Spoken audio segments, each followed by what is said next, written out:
How's everyone doing this lovely, what day is it? Saturday. It's Saturday. Um, we're gonna play a little game. I love Dimension 20 and Fantasy High, and I decided, hey, let's play this game. I wanted to last month, but things happened, so we didn't get to play it, but now we're playing it. Let me double check because I get scared. If you're new here and you're just seeing me for the first time, please don't pay attention to the tape. Okay, volume's good. Okay, now, I might have to edit this, so I will film an intro. Hello, welcome. We are playing Hey Girlie, a Kristen Applebees Fantasy High Dimension 20 dating simulator visual novel game, fangame, which came out May 17th, but I am playing it now. And honestly, this month is the perfect month. Hopefully, I edit and post this in June, or otherwise, this will mean nothing. But hey, yeah, we're here and we're playing this. And I hope you guys enjoy. And apparently, it's voice acted, so I don't have to say anything. No tiring out my voice, which is good because my voice is tired right now. So we're just gonna get right into the game. Hope you guys enjoy. That's the intro. You guys, we're not hopping right into the game. We gotta hold on a second.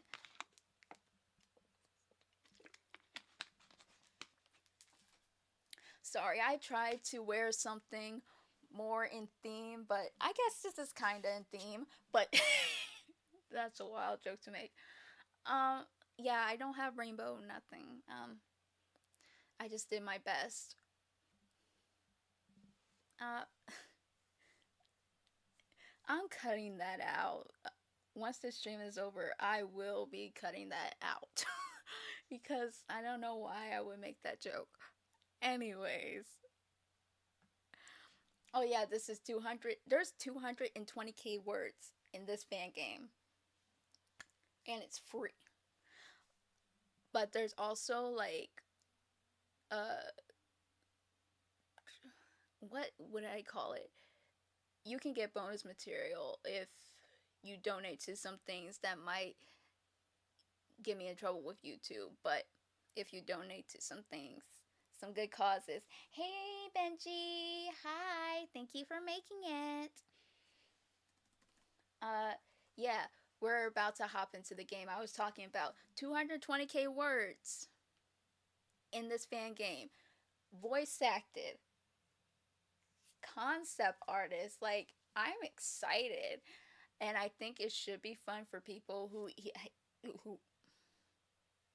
even for people who haven't even heard of Dimension 20 or Fantasy High, because I read it's supposed to be like general, and that some people who never even heard of Fantasy High or Dimension 20 enjoyed the game. So, hopefully you enjoy it. But yeah, since you're here, you can help me check if the volume is okay. Uh, do, gotta switch it. Is it PC by itself? I think that's where I had it. Let me double check. There we go. How's the volume?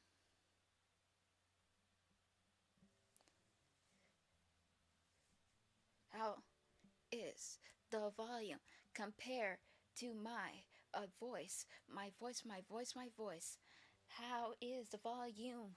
Voluming. Could it be a little louder? Tell me if it could be a little louder. You know what?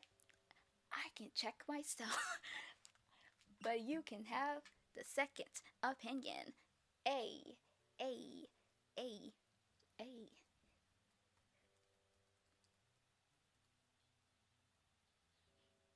Yep, yep, it could be a little louder. So I'm gonna turn it up. Hey, turn it up. I brought the volume down so low because my computer, it loses its mind when things are too loud. Like, it makes it way louder than necessary. Let me see how that sounds. Because it was blasting my eardrums when I had it on earlier, so I brought it down some. How's this? Are we feeling this? How's the volume? How are we doing with the volume?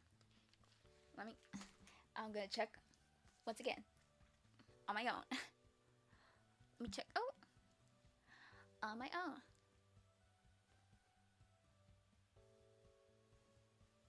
It could be louder.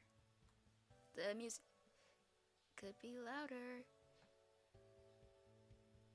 Boop. Also, I'm singing to the song, but you guys can't hear it because this thing, I know I'm just doing an inch because I'm so nervous about it being too loud. If you hear my dog scrambling around, ignore that.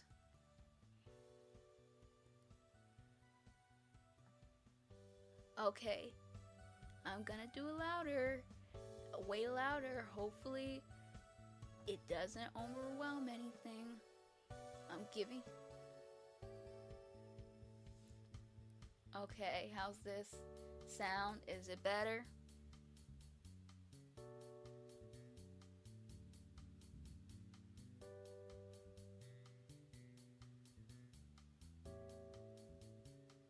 Also, my hair, I combed my hair earlier, but I laid down on it.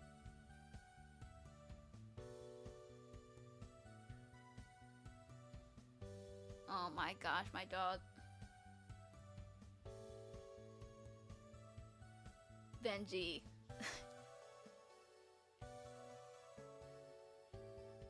You're telling me you can't hear this?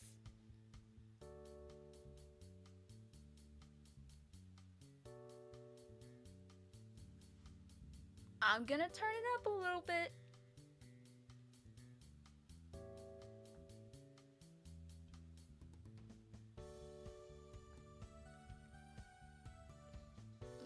My mom's yelling now. I'm begging y'all that y'all can't hear this.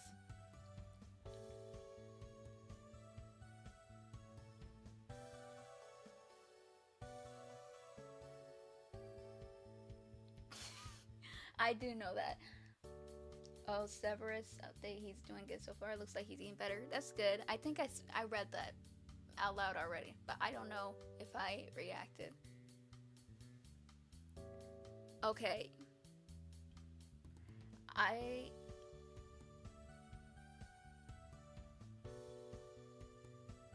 Okay.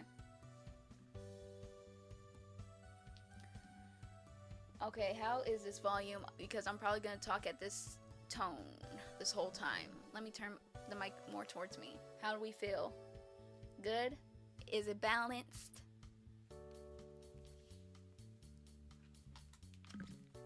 Are we feeling good? Yep. Hello, hello, hello. It's super loud in my ears. Yeah, that's the music.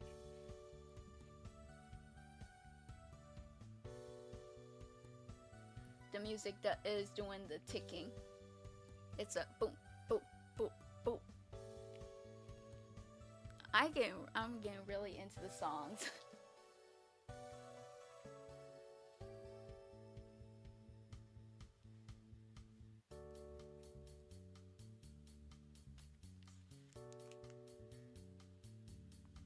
Yeah, I think I really can't tell with these earbuds how things actually sound. But hopefully everything sounds good. We're just gonna go with it. Because it is really loud in my ear right now, just at this volume, so hopefully it's okay for you. Okay. Let me remember this. Scroll dialogue. Select number dialogue option number key. I think I have that locked. I think I have my number key locked. Wait, which number key?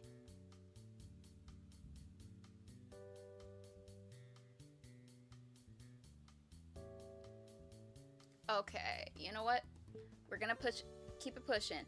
Okay, we're just gonna get into the game. Tell me if I also have to change where I am. Right now, I just, what's it called?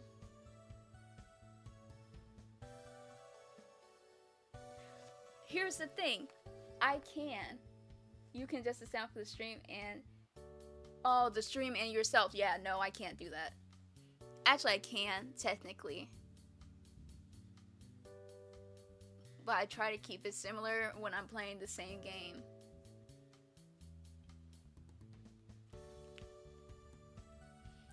But yes, I technically can.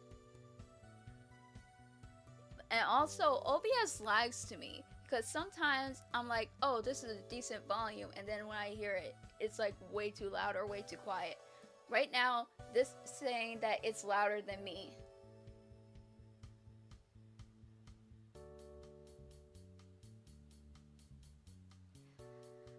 I had to mess with this one because this one was loud. And it was all the way at the top, so I was like, ooh, I gotta turn this down like a lot. I should not be at 2 on my volume key. Still hearing the music that loud. But yeah, okay, if everything's okay, as long as you're able to hear the voice acting, I'm good.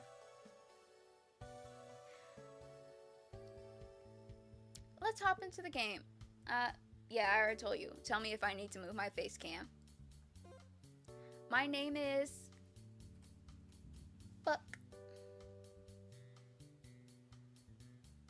Do, do, do, do, do, da, da, da, da, da. Hey, hey, hey, hey, hey, hey, hey, hey, hey, hey, hey, hey, hey, hey. Just checking the stream to make sure it was actually typing and that y'all could actually see it. Good, great. Oh, I do have to voice act. Oh no. Okay. Another day, another sleigh here at the Egg Fort Adventuring Academy. The student council meeting debriefing the Valentine's Day dance has just ended, and you haphazardly swing your backpack on your back. But before you can leave the classroom, Principal Eggfort intercepts you.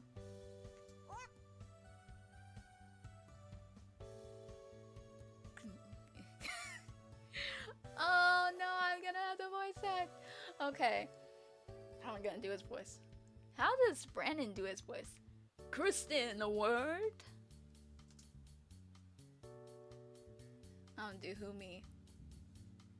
Yes, you. Eggfort Senior Class President Kristen Chili's Applebees. Unless... He peers closer at you. You're someone else cleverly disguised as Kristen. This artwork is beautiful. The reason why I paused for so long because I was just trying to look at the art. This is really cute. I love how Eggfort is drawn. I'm trying to see what's in the background.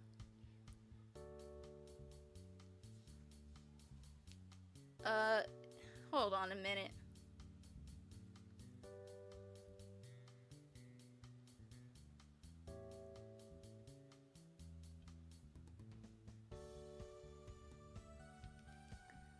Sorry about that. Oh, I was supposed to check how we sounded. Anyways, let's just switch forward. What the fuck, man? Were you able to hear that? I'm gonna raise the sound. I know, I'm already messing with stuff. I'll raise the voices to this.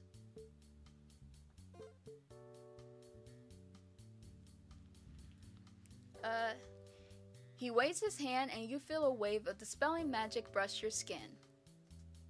You look down at your hands. Nothing has changed.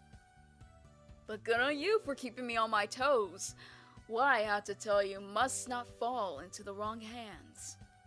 I know we just had a meeting about different dance, but I need to talk to you about the spring fling.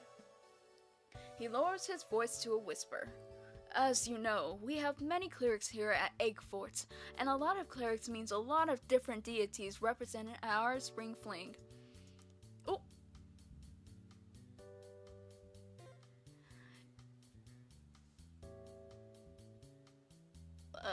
where was I?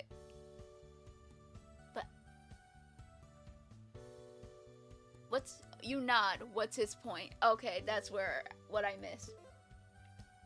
Every god represented by our cleric class has to have at least one student with a date to Spring Fling. Blimey. Wait, what? What does he mean, has to? I'm really bopping to this song, but let me check the volume again.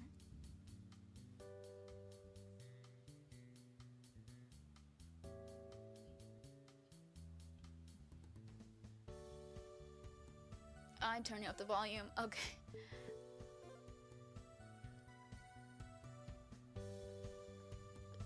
Do.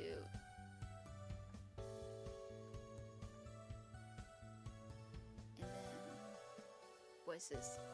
Yeah. There we go. Do. Sorry, y'all. Gotta edit a lot of things. Because I haven't tried this before, and you know, this was a impromptu stream.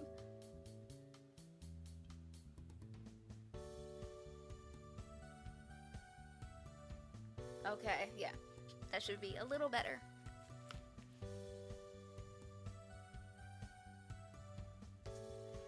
If that's not the case, the contract I have with the Celestial Plane means I had to kill those cleric students for being, and I quote, loser virgin nerds. Sorry, what was that? Kill? You can't be serious. That's not how Kristen sounds, but we are gonna push forward. Oh yes, I'm serious. Deadly serious. Get it? I'm not joking. If you show up to the Spring Fling without a date, I am legally obligated to cast Power Word Kill on you. You are in danger, Kristen Applebees. This is totally great. You're the only cleric student at Egg Fort who worships Cassandra. Heck, you're the only cleric anywhere who worships Cassandra. And you've seen Cass without her followers. It's not pretty. I turn invisible. The easy option would be to take another cleric in need, but there's only 2 clerics at Egg Fort who are the sole followers of a god. You and... ew. Definitely not. Are you sure you read the contract right? Right as rain, Miss Applebees. Oh my gosh! Hey! Hey, Diamond!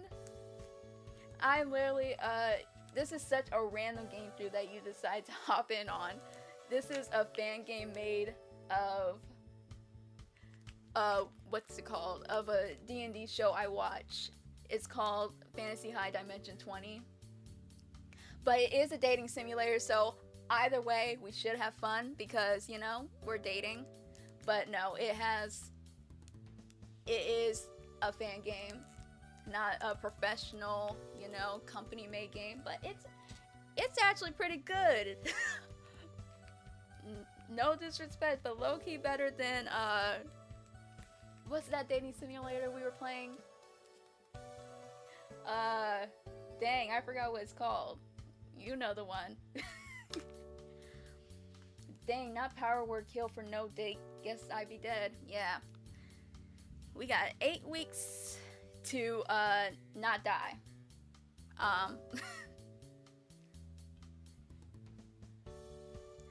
I haven't had the best runs with, you know, successfully dating people, but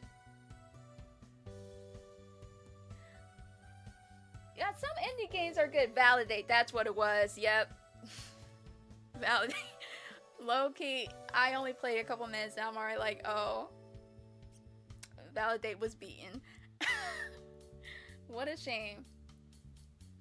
Oh no, it wasn't Romancevania. I like Romancevania. I haven't played in a long time because, you know, it kept crashing. Oh, you guys can't even see the thing. I'm gonna have to move myself. Where shall I move myself? You know what? We're just gonna stay here. Because I don't want to mess up the arts. Hopefully, you guys just have to enjoy my voice acting. The Spring Fling is only 8 weeks away, and you, Kristen Applebees, are desperately single. It's time to get to work. Your life depends on it. Pretty much as soon as Egg 4 finishes giving you the lowdown on the whole spring fling prophecy, you race home to talk to Cassandra about it. This concerns her too, after all, and you've been trying to communicate better with her lately, so you figure you should probably let her know that, like, her life is at stake if you stay as single as you currently are. Plus, she's happily married. Maybe she'll have good advice. You bump directly into her partially corporeal form, basically as soon as you walk into the door. Yes, Dungeons & Dragons. This is a Dungeons & Dragons fan game. But I don't think it's gonna have, like, much actual, like, Dungeons & Dragons knowledge needed for this game. Fancy seeing you here. Oh, hi, Kristen. Funny running into you, 2 hours before the end of your school day. Everything okay? You hightail it out of there so quickly, you might have forgotten school was actually over for the day. Oh, well, future you will deal with the consequences if she's alive to see them. Yeah, except for we might both die if I don't get a date to the spring fling. Oh, okay. How long do I have to get my affairs in order? 8 weeks.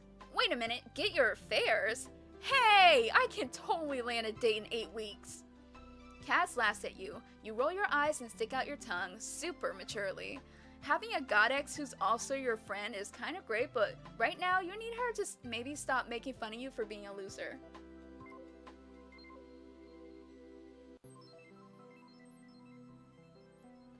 D&D is fun if you can actually get a group that will play and stay together and who are all interested in actually continuing the game.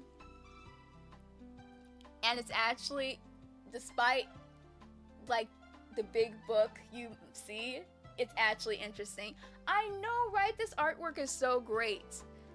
I literally was talking about it. It has, whoa, what did they say? I think 52 artists worked on this game. So, props to them. I'm loving what I'm seeing. And like, once again, fan game. Like, I'm super impressed. But anyways, I'm sure you can. I'm just teasing, Kristen. So, how can I help? Huh, help. Cass, it's my love life. It's kind of personal, like, private.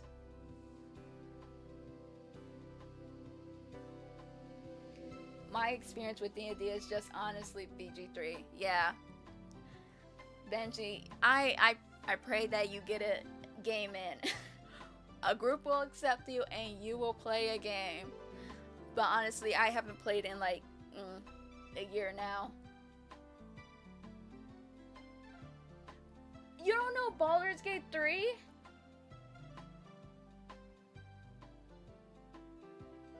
Diamond, where have you been?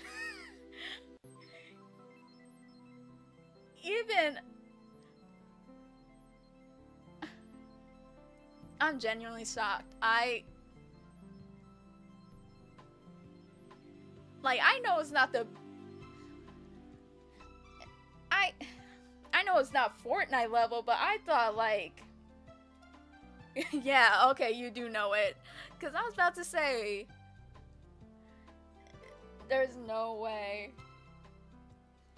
But yeah, a lot of talent. And in total, 220k words.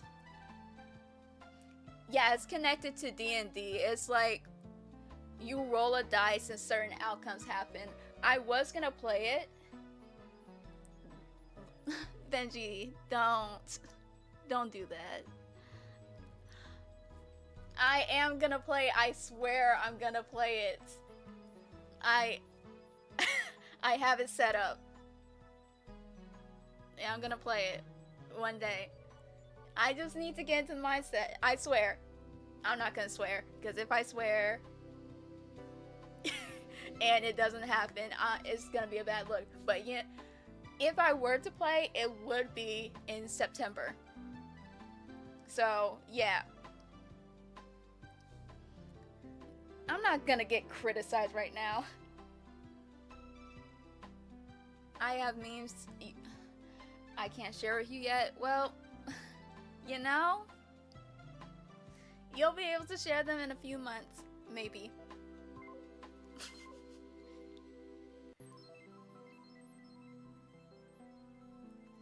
Listen.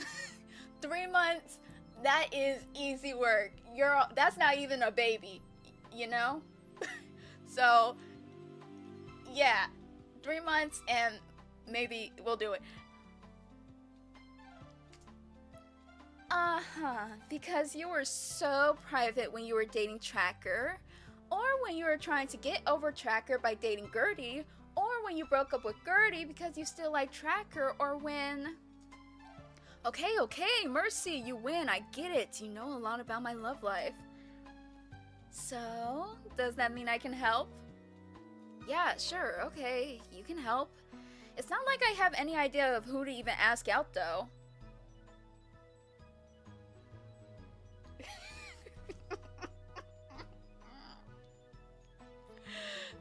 No. Okay, you have been waiting for 2 years, but... What does this game say? Yeah, sure, okay, you can help. It's not like I have any idea who to even ask out, though. Woohoo! Okie dokie, be right back. Did I already say this contains 220k words with all the different routes and stuff? I'm so excited. And then she poops out of existence. Great. Approximately 6 seconds later, she's back holding a massive stack of manila folders, each of them overflowing with long handwritten notes. Okay, I'm back, and I've got a list of suitors for you. Well, potential suitors. You'll still have to put in the work yourself. But I have it on very good authority that there are 6 eligible girlies, and if you play your cards right, you can stand a chance with any of them. Mommy. 6 girlies? Who are they? Also, how the heck did you find out about other people's long love lives so quickly?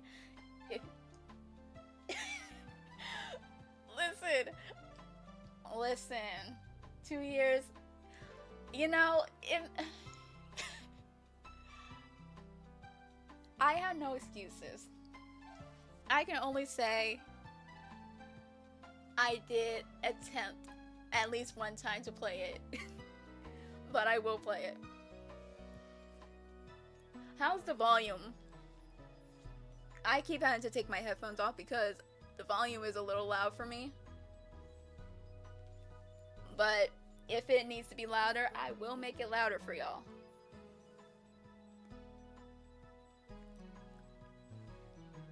Six girlies? Who are they? Also, oh, I already read this.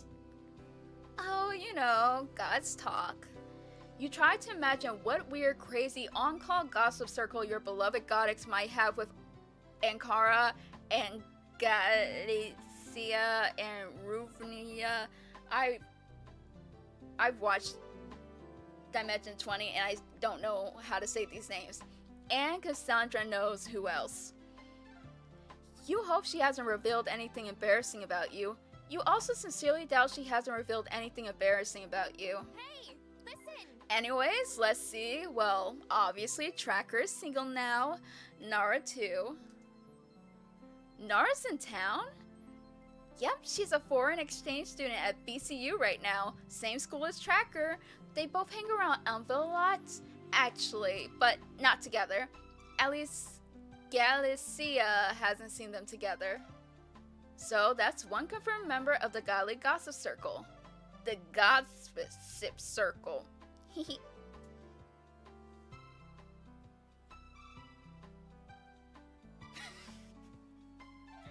Yeah, that stream has long been deleted because it was so bad. But I have a new laptop now, and I did say I was gonna play on this new laptop. To be fair, I only had this laptop for like 6 months, which is, now saying it, is a long time. Once again, 6 months and then additional 3 months. That the baby has been out, but. So you could talk to either one of them, or well, you obviously know Girlie is single since you broke up with her, and then she declared me her nemesis. Yeah, I remember. Well, if you changed your mind about her, I'm just saying you might get a second chance. It worked out with Encarna and me, right? I need to stream it because people said I would cry, and I want to cry on stream. I want to profit off of it. I want to profit off my tears. Once they kissed and made up and stopped being uber destructive rage entities, Cassandra and Karna got back into their old married couple shtick pretty dang quickly. You like to pretend it grosses you out, but you really are happy for them. I'll keep that in mind. Who else you got? There's Lucy. You know Lucy. She's in your cleric classes. My wife brought her back from the dead, etc., etc. Oh, and Kipperlily is single too. Dude, seriously? Hold on. You think I should try courting Kipperlily after she spent all of last year trying to steal the election and also literally killed me and also steal the election? We should maybe work on your priorities a little, but yeah, sure, it's a weird match on paper, but maybe she changed after going to hell and back. Maybe. Wait, you said 6, that was only 5. Oh, right, well, there's also Fig. Fig's not single. Fig's like super not single. Cassandra Grin turns super big and smug like she knows a secret. Well, you're sure she knows a ton of secrets, but this one might actually be about you, or Fig, or whatever. I never said she was single. I said she was eligible. You narrow your eyes at her. She sticks her tongue out at you. Sorry, what was that?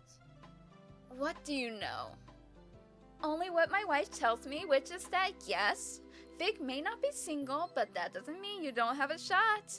If you want, that is. Okay, so what? Do I just like text one of them or call or like show up somewhere and hope they eventually find me so I can ask them out?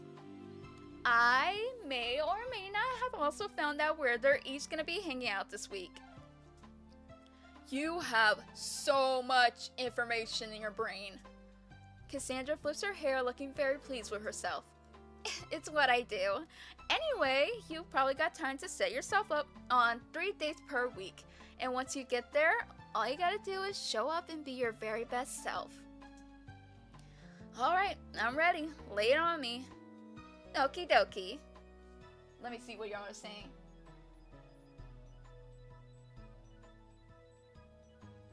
You gotta make the right choices to cry. Why wouldn't I make the right choices? What's that supposed to mean?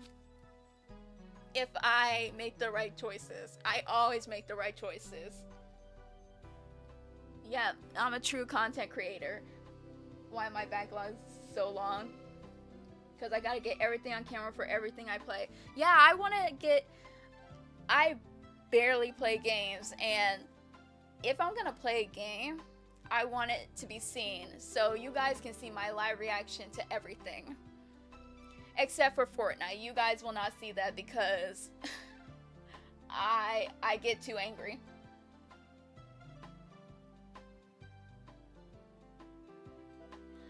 Is it lagging?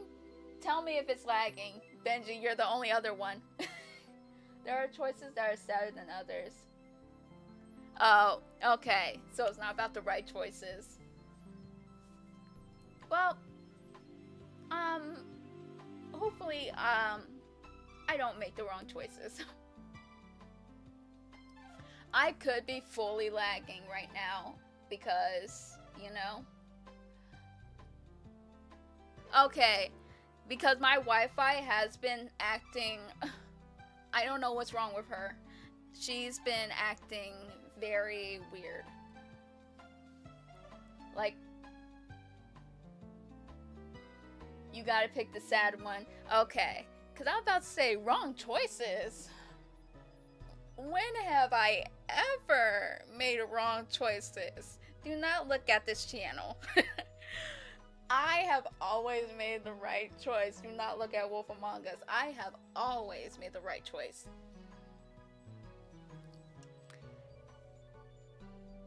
I already said okie dokie, but I'll say it again. Okie dokie. Vic's pretty easy to find. She usually hangs out at home these days. Honestly, I will play Fortnite with you. I will break my I'm not playing Fortnite on stream to play Fortnite with you because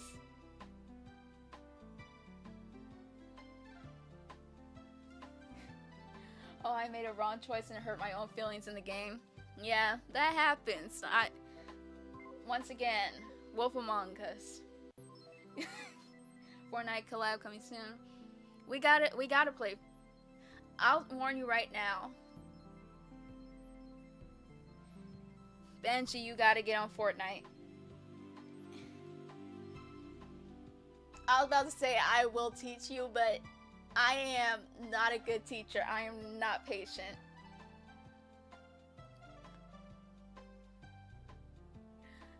But yeah, I'll play Fortnite. I'll break my I'm not playing Fortnite on stream.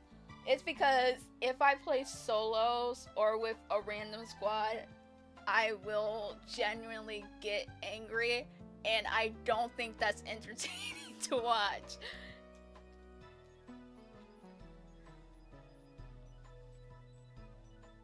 But, you know, maybe some people would find it entertaining. I just don't think me raging so hard that I end the entire stream will be entertaining. Vic's pretty easy to find. She usually hangs out at home these days. In fact, we were actually just chatting before you got here. What were you talking about? Was it about me? A goddess never tells. Mystery. It was absolutely about you. Dang it, Cass. Okay, I will. If you drop your at right now, I'll do it.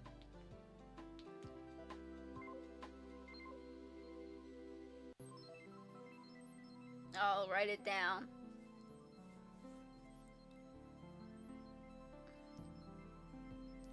Honestly, Benji, we gotta find like a quiet co-op game that we can play together where you don't have to talk to me. Or at least talk to the stream.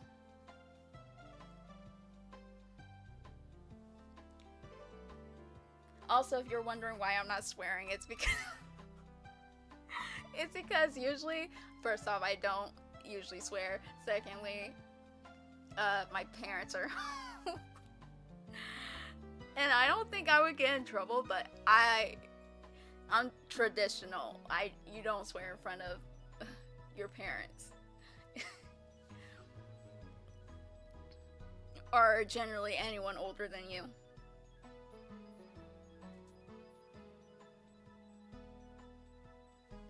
Okay, writing it down. I won't say it out loud because, you know.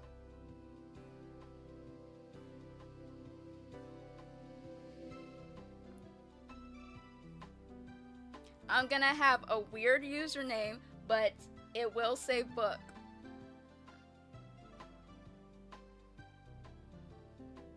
I won't say my username out loud. My biggest fear is my Discord getting hacked. I have so many projects going on right now. Anyway, Gertie's got her appearance. Anyway, Gertie's got her appearance. Gertie's got her society meetings on the school grounds, so you'll be able to spot her there. Lucy is obviously gonna be in class, you know, the one you're in with her. Right, the one I'd be going to anyway. That class. Exactly! Then I got it on good authority that Nara will be out at the mall. And Tracker is almost definitely working out at the school gym. Hope she's not trying to beat these games. You flex your muscles. And Cass giggles at you. You have been working out a little more lately, so you're pretty proud of the biceps you're sporting right now. Yeah, I got some biceps right here. It's not flexing right now, and it's making me mad. Anyways, hopefully the ladies will be equally impressed, and that leaves Kipper Lily. She'll be outside doing some volunteer work. Right, because everything about Kipper Lily screams upstanding citizen. Okay, so maybe the volunteer work is mandatory from the whole doing a bunch of murderous plots thing. Either way, that's where you'll find her. And that's everyone. That's a lot of people and a lot of places. You don't have to make any big decisions until you're ready. Take it slow and follow your heart. So, does your heart have any first guesses for who you want to hang out with? I'll guide you towards whoever you choose. Okay, I'll give y'all the lore on all these people. Let me take these off because the music is so distracting right now. Fig is Kristen Applebee's friend.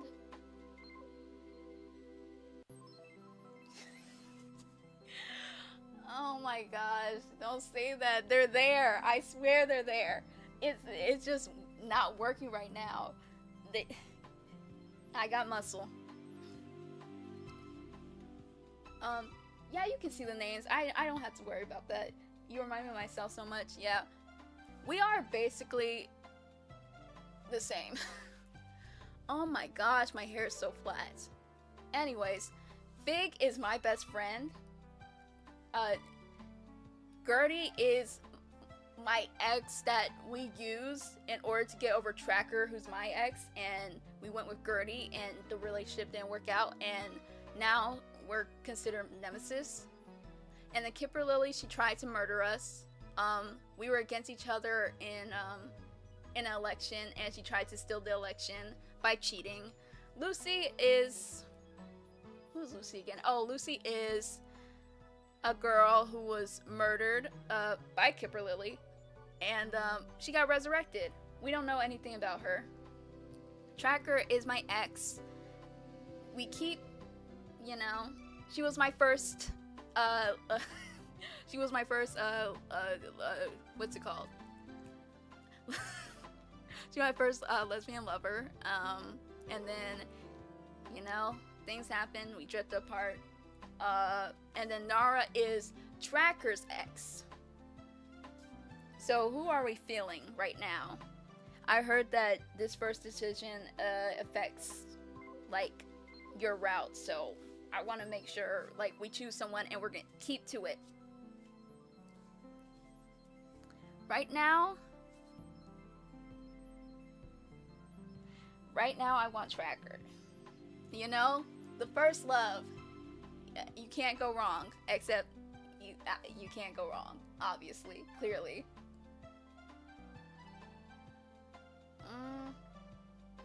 Yeah, I'm leaning towards Tracker, but if you guys object, Kipper Lily, yeah, she is a overachiever, and she was willing to do a lot of things to win the election. But also, she was kind of manipulated, but you know, there's only so much manipulation beneath, you know, all the murders.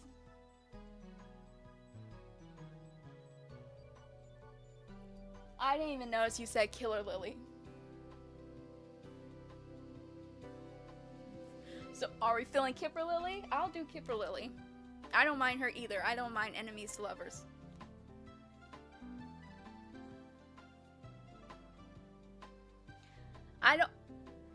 I'm not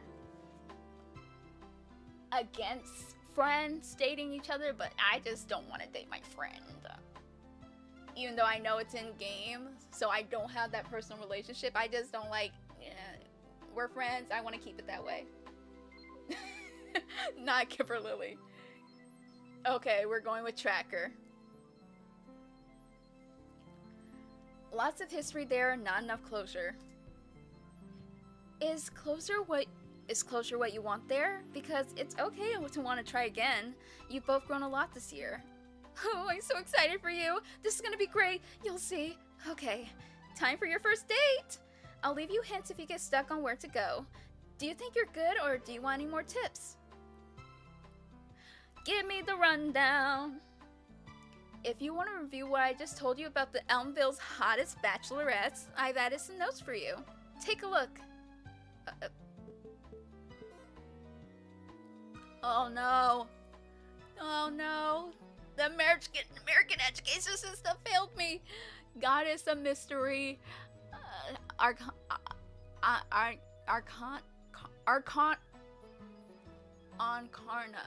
Ancarna simp occasionally gives good advice. Love you, good luck.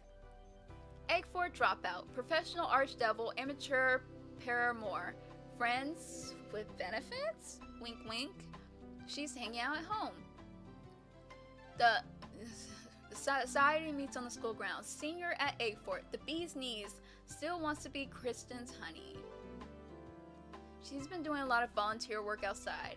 Senior at Egg Fort, went to hell and came back hot AF. Mortal enemy? Kipper Lily Copperkettle. I forgot. I should probably say these names. Lucy Frostblade. She'll be at cleric class, which you should be attending anyway. Senior at Egg Fort, gentle giant, making the most of her second life. Tracker. This is the one I'm trying to go for. Maybe she'll be at the school gym. Maybe you can be her workout partner. Freshman at BCU. Werewolf with a heart of silver. What does that say? It says something with a steamy past. She's at the mall downtown a lot. Yeah, I'm not saying that name. Y'all can figure it out. Nara is the shortened version though. Studying abroad at BCU, leaving behind the silver spoon, the ex of my ex. Yeah, she's a werewolf. Which, you know. I'll tell you all of them. This one's a god. Exes with a steamy past. Okay. Thank you, someone who can read cursive. We appreciate you. God. Archdevil. I forgot what these things are called. Firbolg, I think is how you pronounce it. Firbolg. I think that's how it's spelled. This one, yeah, she's just regular. This one, undead. This one, werewolf. This one, elf. Okay. I just looked at it. Go away. I just looked at it. Get this thing off the screen. Aw, brother. I know you're busy as the Egg Fort Senior Class President, but remember that everyone else is just as busy. It might take a week before you catch someone again. If you need to jog your memory about your latest conversations, you can check the record. See? Oh, I already did that before. If you think you need to take a break, this might just save your life. You'll just have a little catching up to do when you come back. Give it a try. Yeah, I will save. Oh, that was a cute little thing. Okay. There's some other handy information in your notes. I even put a little tab as a bookmark for you. Oh, this is like... I don't want to talk about Validate again, but you know, they could learn something. I'm already loving this so much. If you want to be a little more hands-off, there's a neat little trick here, though it might not be your pace. Oh, what's this? Oh!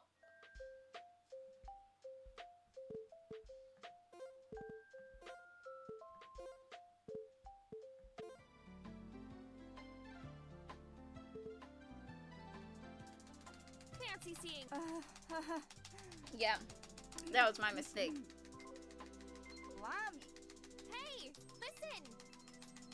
Yeah. Dude, seriously? Sorry, what was that?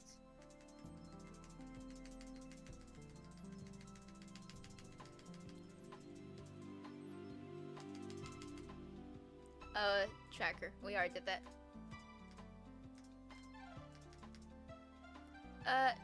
Give me the rundown.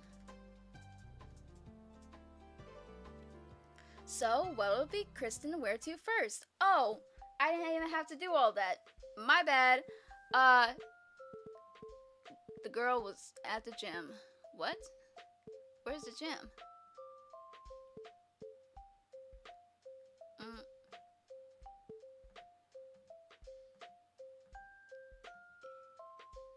Oh, school gym. Okay, got you.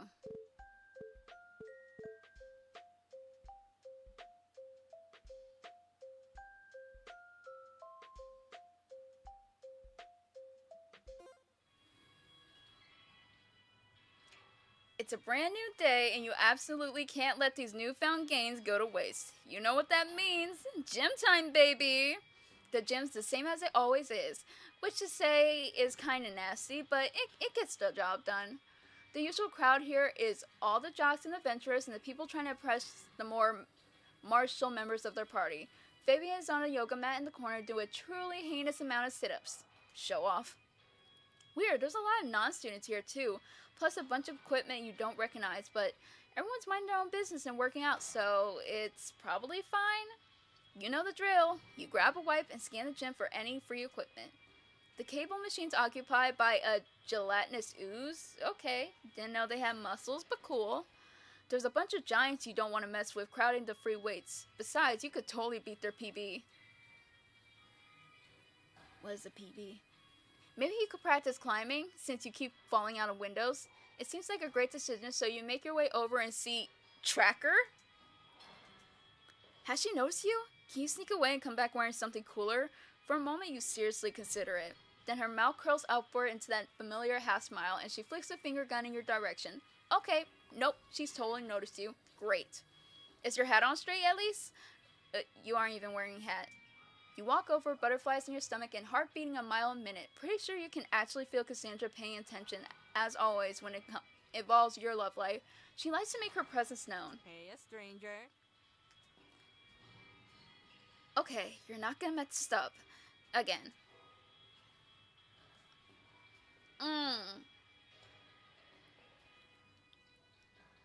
We'll go for a hug. We're not... I feel like it's so disrespectful to just go, hey, you know, I'm not gonna kiss her. Oh, really? Her body stiffens in surprise briefly, and then she hugs back with warm enthusiasm. What voice should I give her? Why did y'all break up? It was just... Kristen didn't know what she wanted. She was doing a lot. She was ditching a bunch of religions, even though she's supposed to be a cleric, which is like a religious figure, and she kept finding these new religions and then ditching them. Okay, she found like 2 religions. And yeah. And it was just like, also, you know, like, they got... I think Tracker was just tired of her. But they're on good ground right now. So it was nothing malicious. No one is like super offended by it. Kristen used to be, but I think we're good now. It's really good to see you, Kristen.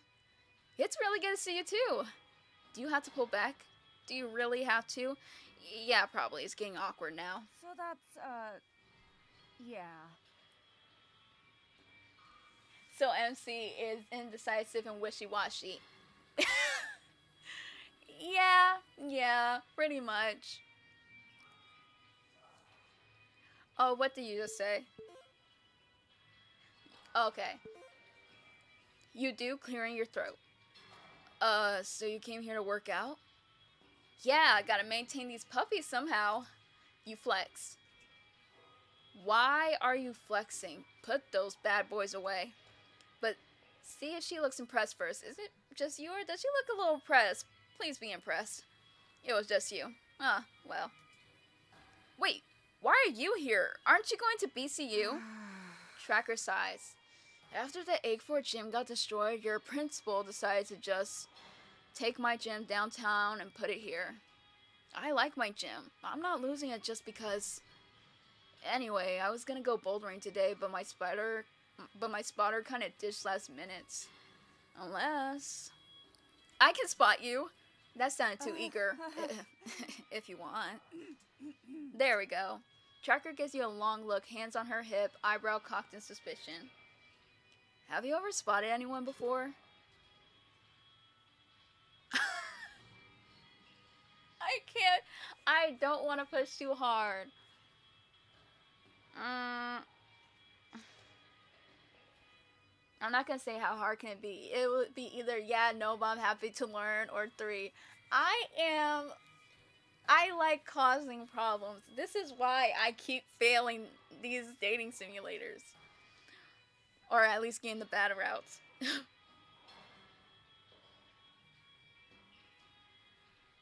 You know, I have to... No. Okay, you know what? You convinced me. We're doing number 3. I can't believe you. Oh, you didn't like it. I'm sorry.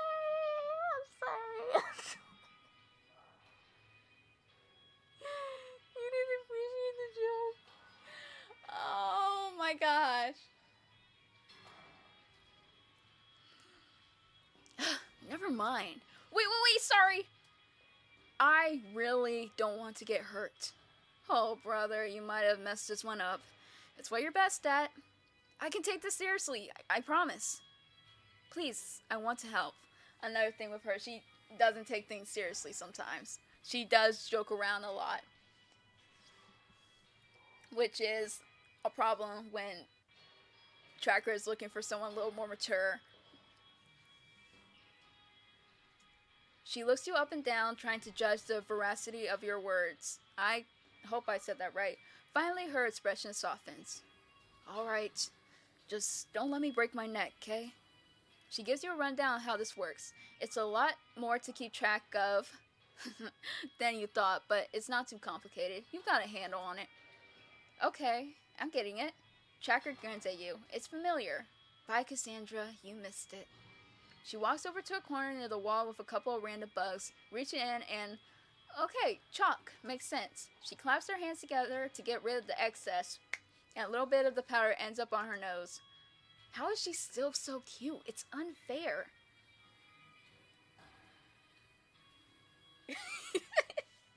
Yeah, she did not appreciate the joke at all. We just playing around. Yeah.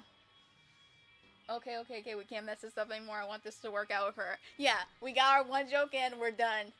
This time, we're gonna be so serious. How is she still so cute? It's unfair. You got a little... You just at her face. Oh, they're gonna ask me if I want to wipe it off. Well, I gotta... I gotta, keep the boundaries. You just at her face. She bats her nose with her hand, which is still covered in chalk. Oh, okay, wait. Without thinking, you lick your finger and wipe it across her nose. Both of you freeze up, suddenly aware of the contact. You cough awkwardly. Got it all. Got it. All clean. Not that you weren't clean before, just, Thanks. Tracker looks like she's not sure whether to laugh or say something serious. Ultimately, she seems to settle on musically, shaking her head, though it's unclear if the action is more directed at you or herself. Anyway, let's keep moving. Climbing time. You stand below her as she makes her way up, ready to catch her in case she slips. Man, she looks good up there, and you have the perfect view. No, we gotta be serious.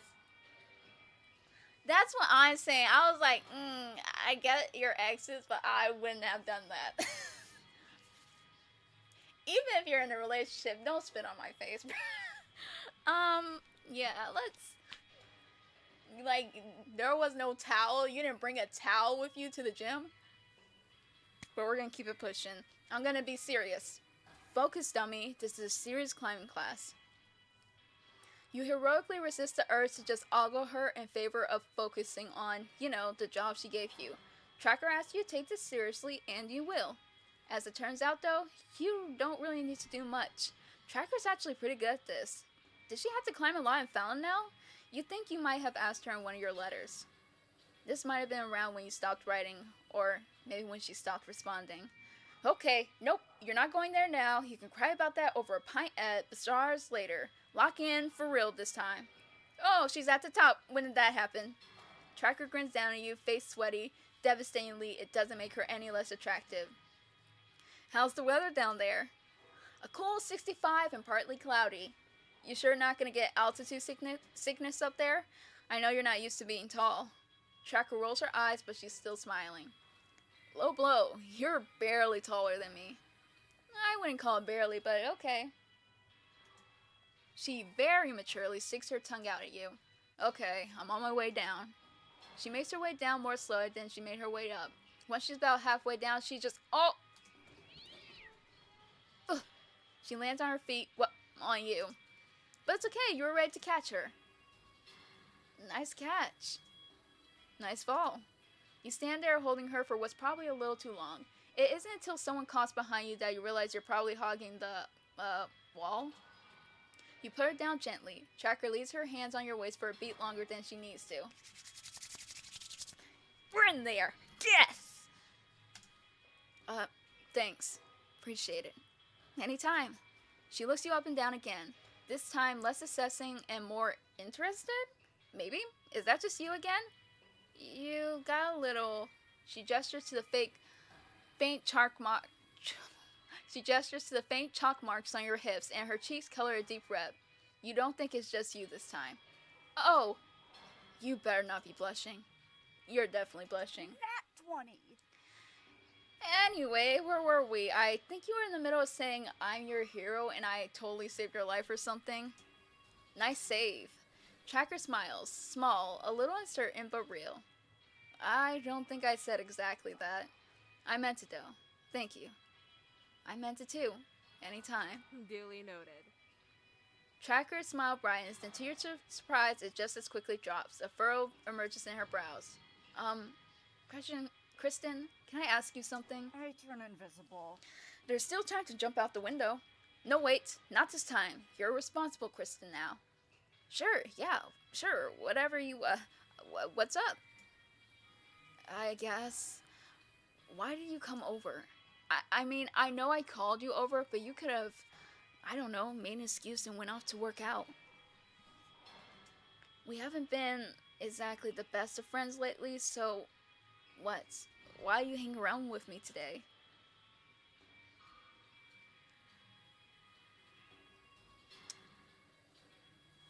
I just like spending time with you. She didn't like that. I'm messing up. Oh my gosh. Tracker doesn't look entirely satisfied, but she nods, a small smile on her face. Okay, that works for me. I have fun today too. Okay, great. That maybe came out a little too relieved, but you know what? You'll take it.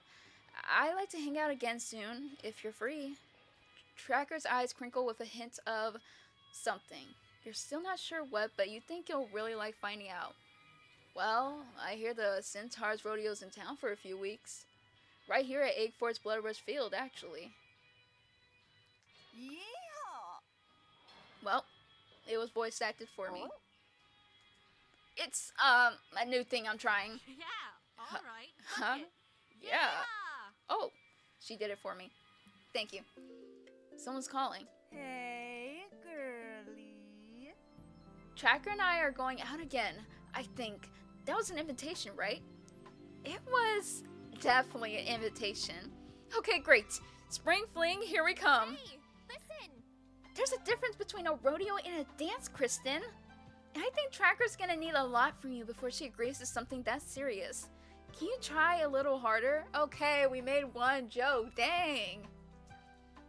Yeah, I can do that. I mean, I think I can do that. Okay. It's free! That's the thing, it's free! It's a fan game free! Like, like this game is so literally so cool, and the fact that these people put so much work into this game is so. I'm especially if you're a Dimension 20 fan, it's great. I think it still holds up even if you weren't.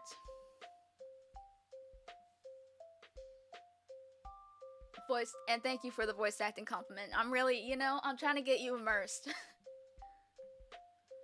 Where shall we? Who should we hang out with?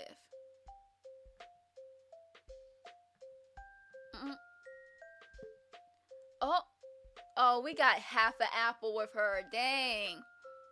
I think I have to choose someone different this time, though.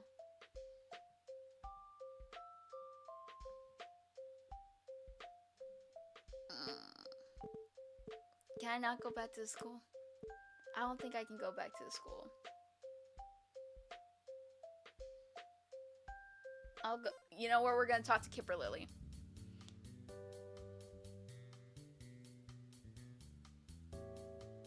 Welcome to senior year. Now that you're officially the senior class president, you're excited to hit the ground running with all your responsibilities.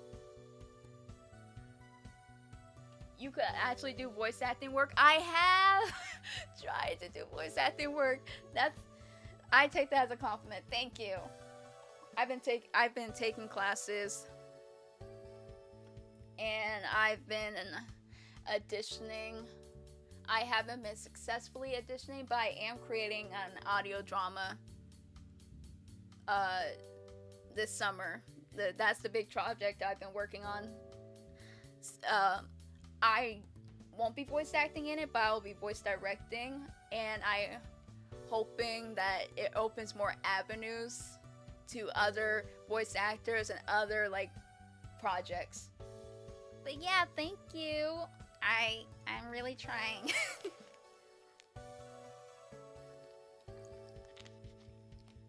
Oh, and also one day I'm gonna try to start getting voice actors together for us to voice games together, especially like Monster Prom. I'm trying to think of other games that you could voice act. Other games. But yeah. I really want to do that because I think that would be fun. And also I get some voice acting practice in. Did I already say this line? I'm gonna say it again. Welcome to senior year. Now that you're officially the senior class president, you're excited to hit the ground running with all of your responsibilities. President Applebees reporting for duty. Did the artist thing get figured out? Yeah. I actually am about to post the art soon. They were like, apparently there was confusion about the deadlines and they got it mixed up in their heads, but now they're knocking them out this week. Which, hey, I would not put that workload on myself, but you know what? I appreciate that they're trying to make up for the lost time.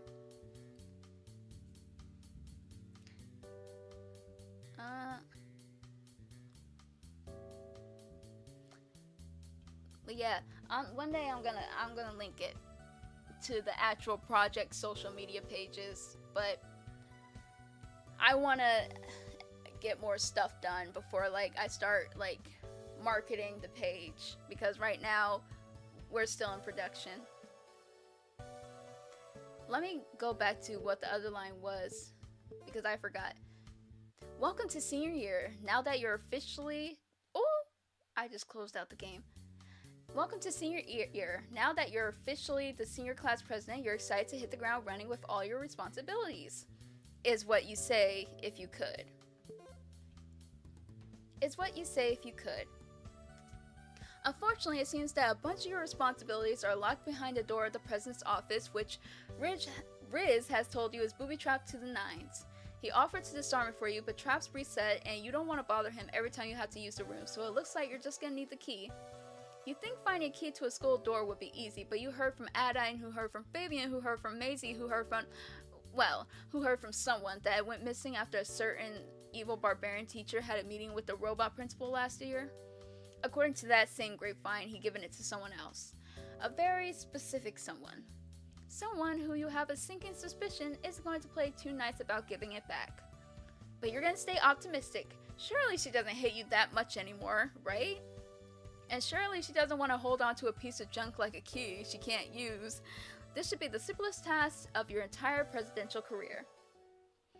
Apparently, if you bust out of hell without going through all the proper channels, you have to earn 1,000 community service hours helping the group of people you scorned badly enough to get sent to damnation, which is why you're walking up to a table with a sign that reads, "Litter be gone, volunteer check-in." Honestly, community service is pretty cool, or, well, at the very least, it's not like doing community service has ever killed anyone. Might as well join in. You give the incredibly bored volunteer manager a winning smile, pull on a pair of disposable gloves, and take a trash bag. You find Kimberly in a high-vis vest chasing an empty chip bag with a trash grabber. She's running in a full sprint, which would be far more impressive if the breeze hadn't floated the bag just out of her reach three times in as many seconds. Finally, she manages to snag it and stuff it triumphantly in a trash bag before she turns and notices you. Applebees. She freezes for a brief moment before she straightens up, flicking her hair behind her shoulder and turning her nose up at you. It's kind of impressive since she's at least a full 4 shorter than you. Oh, laugh it up, Applebees. Hey, Kipper Lily. If it isn't little girly dog collar. She glares at you, then sighs heavily. You notice a tiny bit of cellophane embedded in the ground and spend a second digging it up to throw in your own bag. If you're gonna have to talk to Kipper Lily anyway, you might as well help her clean up a bit. She doesn't seem to appreciate the assistance, shooting you an unamused look as you continue to exist in her general vicinity. What are you doing here? Same as you, duh. It's not like I decided to take my pet trash bag for a walk or something. You know what I mean. What's a shining star like you doing out here with all of us mess-ups? She's tightened her grip on a trash grabber with a scathing glare before reaching over and snatching a stray food wrapper you've been about to pick up. Well, I don't know how much you're caught up on the local news, but I am the student body president now. Yeah, I know, it's kind of hard to miss. And as the president, I get to work in the swanky presidential office, or at least I'm supposed to. The office? What about the office? It's locked, like fortress level lockdown, and word on the street is you were the last person to have the key. Kipper Lily squints at you suspiciously, like she doesn't know what you're talking about, and is trying to understand why you tracked her down here for something so pointless. After a beat, something clicks and her eyes widen. Wait.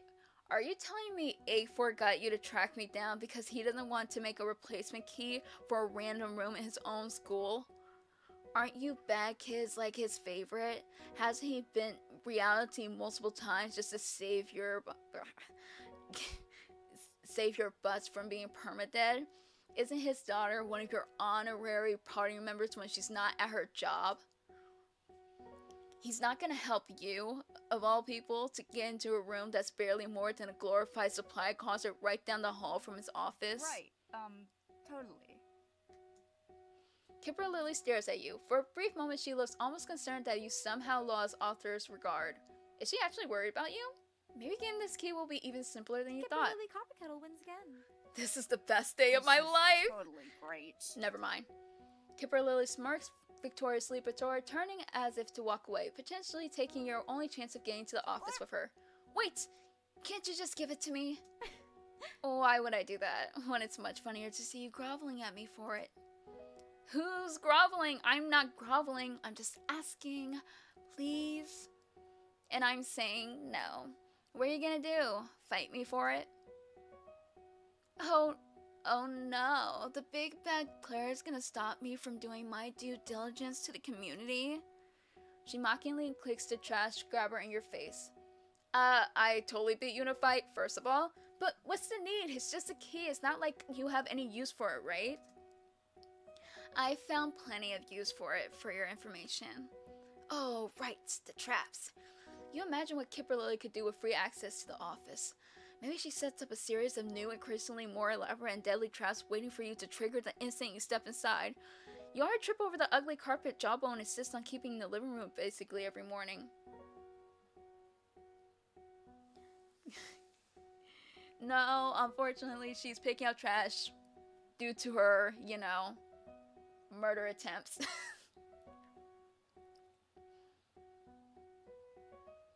But she was my rival in student body president. Student body president? Yeah.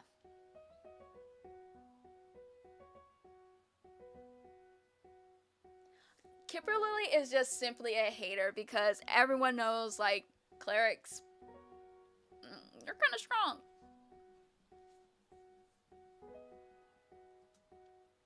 On the other hand, Kipper Lily did initially seem confused that you asked her about it at all, so it's more likely she forgot she had the key in the first place and is just making stuff up now.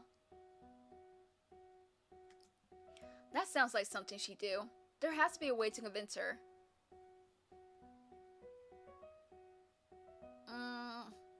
I don't know how to even talk to this woman. I have more use to her. It's for the good of the school. This could be great. She don't care about working together. I'd have more use for it. I'll do that. Doubt it. She keeps walking around to grab different bits of litter, forcing you to follow if you want to keep talking to her. It's a petty power move, though, somewhat undercut by the fact that you're both just picking up trash on the side of the road, and her vest is obviously a size too big for her. What are you even doing with it? I mean, that was Kristen. What are you even doing with it? My plans are none of your business. My machinations have machinations that you can never dream of. For all you know, that key is the linchpin of a bigger scheme that's going to take the whole year to come to fruition. The fact that you actually want to have it is just a plus.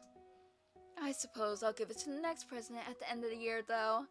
It'd be pretty lame if a college student was that stuck on high school politics. Oh, or maybe I could convince Eugenia to hold on to it so that the next rogue to track her down gets a bonus prize. It could be a new egg for a tradition. Dude, seriously? Great, you kind of forgot how annoying Kipper Lily can be sometimes. Obviously, she just wants to be stubborn until you give up and go home. But you're Kristen Applebees. You punched at least one guy in the face. You forced yourself into your awful parents' lives every few weeks just to talk to your little brothers. Kipper Lily may be stubborn, but she's dealing with the president of stubborn. Alright, I get it. I can read between the lines. But come on, we're seniors now. Surely this kind of pettiness is beneath you. And that's another point to Kipper Lily Copperkettle. Au contraire, watching you squirm is incredibly entertaining.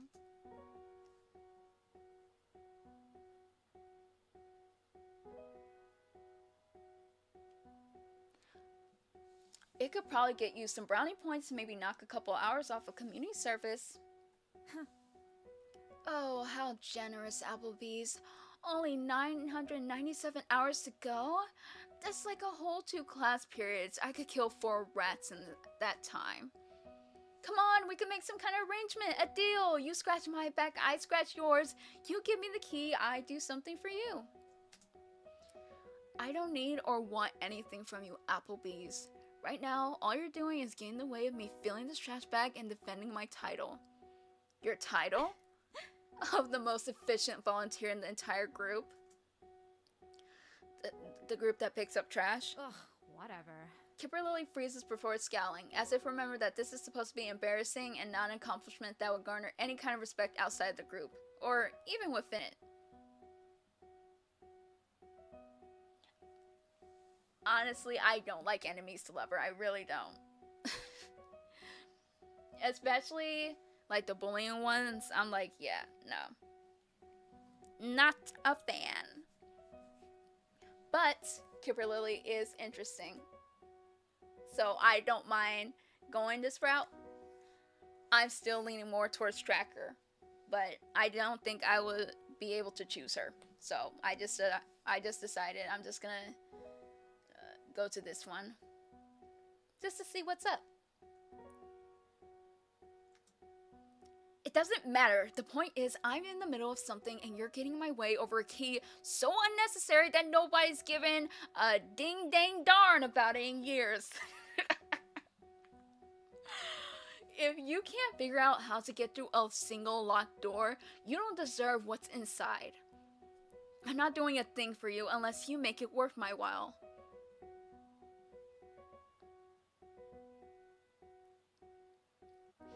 I'm gonna have to beg. That's what she wants. And you know, I'm not too proud to beg. Are you fucking kidding me? You fall to your knees dramatically in front of her, letting your trash bag flop on the ground next to you. Seriously? Get up, Applebees.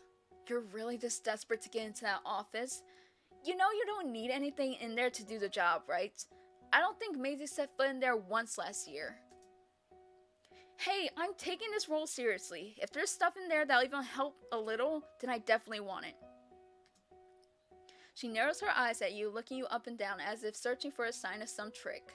Then she pointedly looks around and behind her as if there's a camera somewhere, or someone hiding in the bushes waiting for her to let her guard down. After a long moment, she looks back at you and her smirk returns. She holds up the trash grabber, poking the end in the middle of your chest like it's an extension of her arm. Huh. Alright then. We're playing this game now? Fine. Let's play. Sorry, what was that? Game? What game? Instead of actually answering your question, Kimberly takes a step back and chuckles to herself. Carrot and stick. You want that stupid key that badly? You're gonna have to work for it. New concept for you, I know. What the fuck, man? Hey, I work pretty hard. Whatever you're thinking, I'm totally up for it. I don't have the key on me right now. Obviously, I don't just carry it with me everywhere I go like some freak NPC in one of Mary Ann's RPGs. If you can prove to me that you deserve this key, then I'll retrieve it from its hiding place and give it to you. No one but me knows where it is, so don't bother trying to sneak the answer out of my party. Actually, leave them out of this completely. They aren't going to help you. You better be ready to flipping jump when I tell you to, because otherwise there's no other way you're getting that key from me. I want to insult her, but I think I messed up with Tracker, and I don't know if I'm gonna win. Am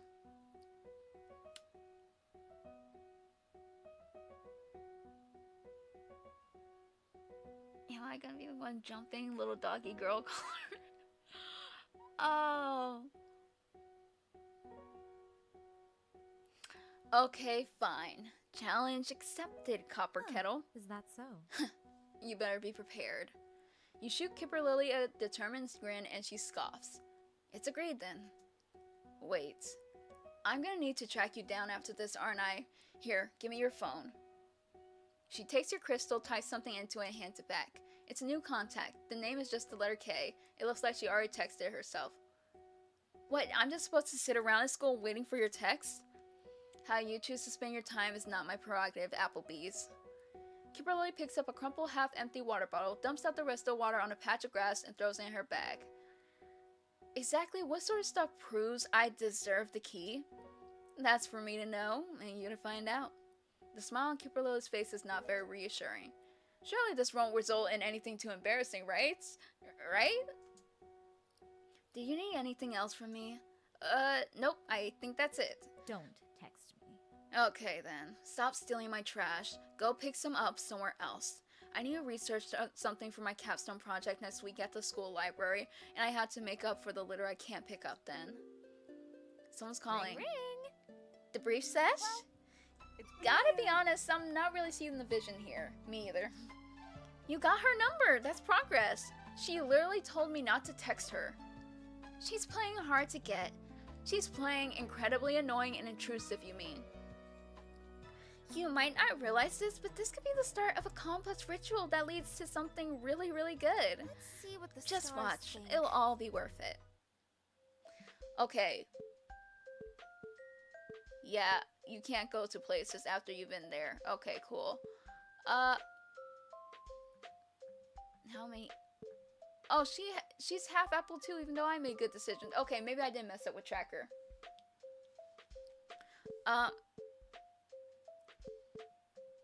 Let's talk to... on the X train, just getting with the X's. But yeah, we're gonna go for the X. Oh, I should save. It's a beautiful Monday morning. The sky is blue, the sun is shining, the birds are chirping, and you're trying really hard not to fall asleep in cleric class. Yeah, I didn't mess up with Tracker. We're all good with her. Hopefully. This isn't like last year where you were at constant risk of expulsion. Senior year is a fresh start. For one thing, you're student council president now. You have an example to set, and that means paying attention in class. For another, Cassandra's gonna be pissed if you don't put more effort into being a proper cleric, and you respect that. Your crystal buzzes. It's Cassandra, of course it is. She somehow always seems to know when you're teetering on the edge of doing something irresponsible. Comes with the godly territory properly.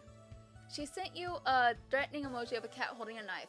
A clear message to pay attention or else. You wonder how she would take it if you sent an emoji of a middle finger back. It's not your fault that lecture days make you so sleepy. Probably not well. You sigh and look around the room trying to wake yourself up. Yolanda is in the middle of a passionate lecture which almost makes you feel bad about how little attention you're paying to it. She seems to have recovered from her ordeal last year pretty well, at least to your eyes. You wouldn't have blamed her for leaving, but you're glad she's decided to stick around at Eggfort. For a teacher, she's pretty cool.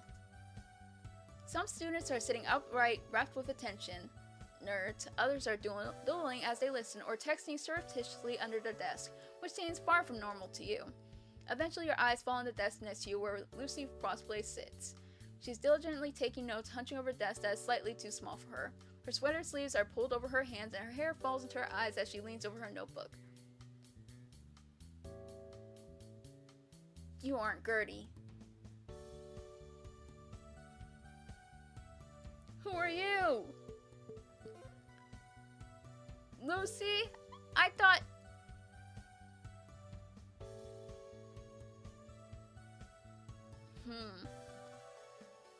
Maybe it's random. I think it's random.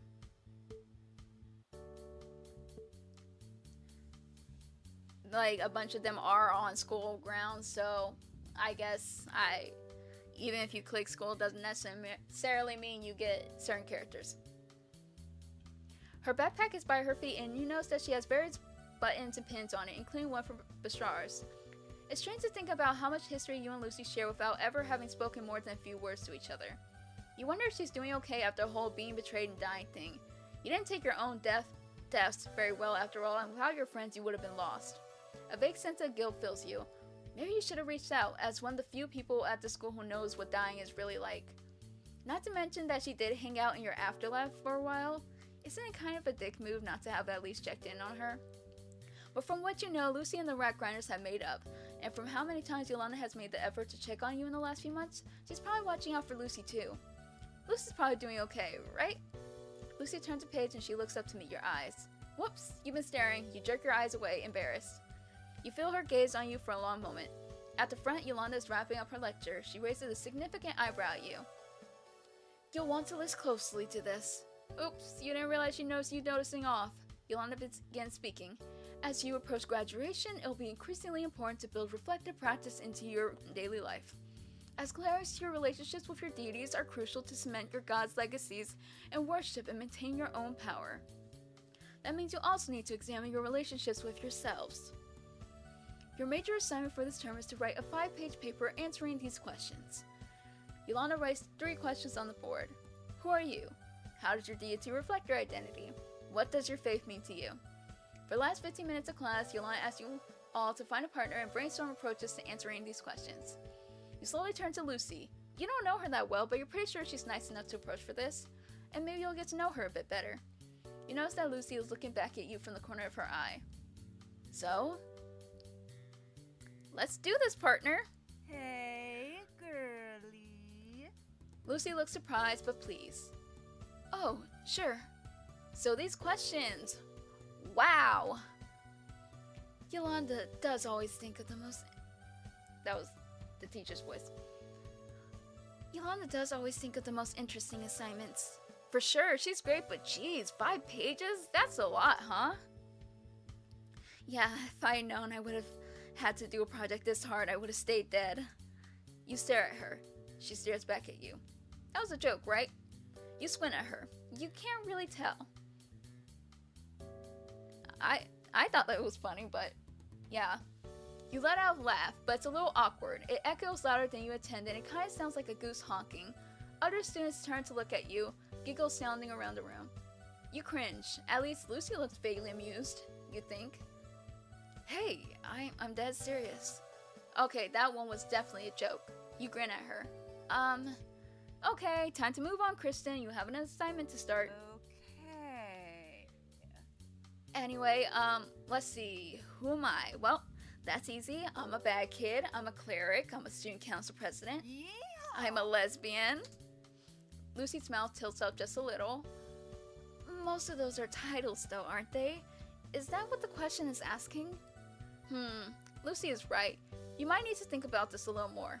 Dang, you hate when schoolwork makes you think. Lucy is looking down as she thinks, a little frown creasing her forehead. She bites her lip, reading the questions to herself again. She doesn't look very thrilled at the prospect of answering these either. I hated these questions in high school. I really did. Nothing would make me more mad than being asked, "Who are you?" Write an essay about it. Oh my gosh, that's what we're doing today?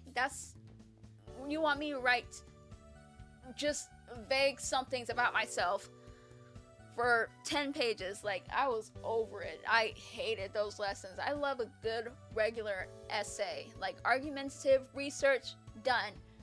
Write about myself. I really was willing to fail those papers. But anyways, I'm feeling a little blue. who am I, huh? You want to ask if she's okay, but she seems a little closed off. She might not appreciate it. Maybe she just needs help brainstorming. Well, you're a cleric too, obviously, and a rat grinder or a high five hero. The high five heroes haven't been a thing for a while. Right. So, cleric, rat grinder, lesbian? Yes, Kristen, I am a lesbian. Heck yeah! You reach out to give her a high five. Lucy gently accepts the gesture. See, that's a ton of stuff about who you are, even if they are just titles. Titles and labels and stuff, they can be important too, you know? I suppose you're right. Despite her words, she still seems sort of bummed. Maybe it's time to move on from that question. Okay, number 2. How does your god reflect your identity? I guess I should talk about Cassandra here. Well, she is your god, isn't she? What else would you write about? Yeah, probably doesn't make sense to talk about Helio or Yes. Or maybe it would. They had been a part of your cleric journey after all. And 5 pages is a lot of space to fill. Who am I? An essay by Benji. I do not know. The end. Yeah.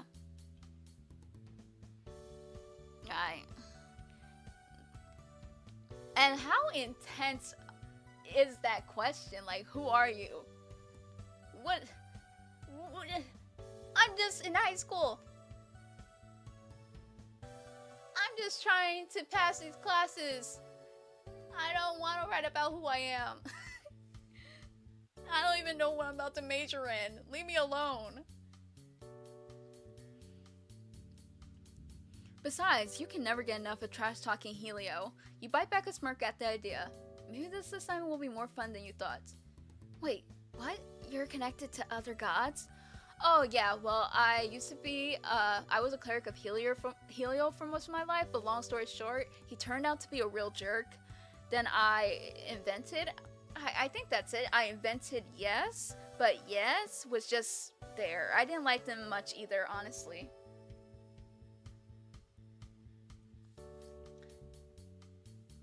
Yep. I was about to sing a song, but I was like, nope. I'm just a girl in the world. Yep. That's all I am.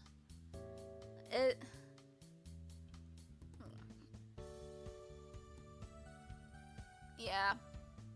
Even in college, they made us do papers like that. Still hated it. It's just like, let us do something else. That is like the most, I don't know how to describe it. It's just like something it doesn't feel great to write about. Bad prompt. New prompt. Lucy looks baffled at that, which is fair. The last few years have been so wild and full of change that you still sometimes have a hard time wrapping your mind around it all. Cassandra's great though. She's really active in my life and actually cares about me, which is pretty great considering my old god cared more about his frat bro aesthetic than me. I feel like Cassandra and I have got a really strong connection. Lucy still looks confused but interested. Your connection must be strong. You're her sole cleric, aren't you? That's really interesting. Yeah, I am. Let me tell you, the as above, so below thing is really obvious when it's just the two of you. Lucy seems to be listening rapidly to your words. She leans towards you, a thoughtful frown creasing her forehead. Her great gaze heavy and intent on yours. You feel like you're giving a sermon again. Anyway, Cassandra's the best god I have yet. Your crystal buzzes again. Cassandra has sent a string of cat emojis wearing sunglasses and giving you a thumbs up. You turn your crystal to show Lucy. Venus, chill. You have your god on speed dial? Yeah, she's always available to offer advice or help me get out of a jam. It's great, and I promise not to leave her on red anymore. Much. Is that what faith is to you, Kristen? Cat emojis? Again, you're not sure if that's a joke. You laughed anyway. Honestly, I'm not sure. I've been trying to figure that out for years, but I do feel like I'm closer to the answer now than I've ever been. You really do mean that. It's been a rough 3 years, but finally, you feel like you settled on something that works for you. Maybe now you'll have 1 year without any major life-altering catastrophes. And even if you don't, even if something earth-shatteringly awful happens to you again, you know Cassandra and your friends will help you pick up the pieces.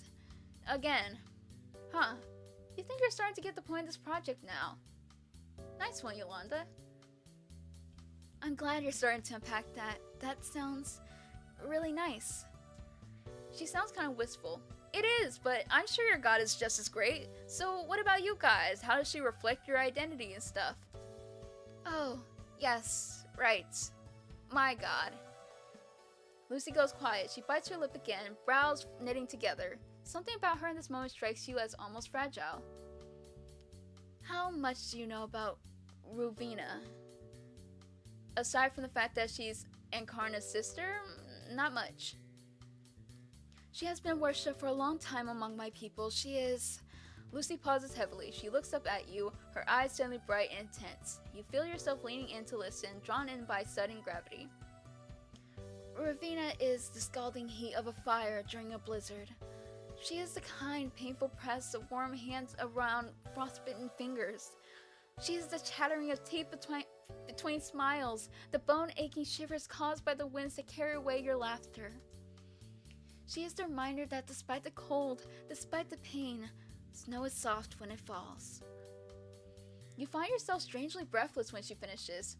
Her words don't sound like a memorized recitation. They sound real, like Lucy believes them with her whole heart. Your own relationship to faith seems almost inadequate compared to Lucy's fervent, steadfast passion.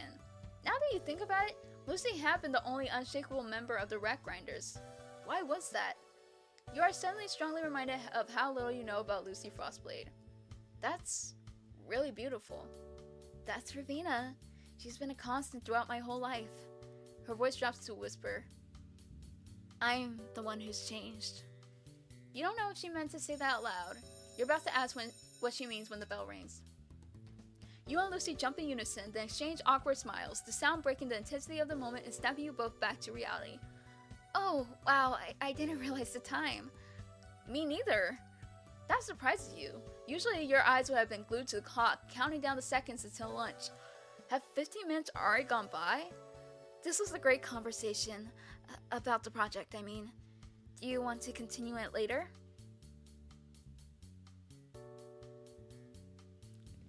Nah, I'm feeling good about this. I think we gotta cover It's Wild. I'm definitely gonna choose one. Heck yeah, partner, we gotta hang out sometime. Hang out? I'd love to. Sounds great. Oh, sick. Let me know if you want to talk about this more sometime. Maybe we can get ice cream? Great idea. See you later, Lucy. Bye, Kristen. You watch her go, satisfied. You have a good feeling about this project. A+ in cleric class, here you come. Someone's calling. Let me drink some water. I did not expect this much voice acting.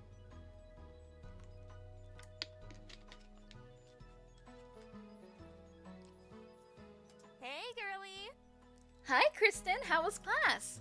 Pretty good, surprisingly. Lucy and I are partnered up on a project. The Lucy's part good anyway. She seems really cool. I don't know her that well, though. Not yet. Yeah, not yet, but maybe soon? Week 2, okay.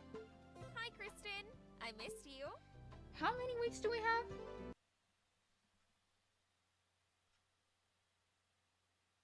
Sorry, I'm looking at this thing right now. I'm looking at their project page, which it's on itch.io. It's called Hey Girlie, Dimension 20 Fangame. Yeah, I lied, apparently. They said they have voice actors, and I misunderstood what they meant by that. I thought it was gonna be like more, reading the dialogue. But that's on me. That's not on them.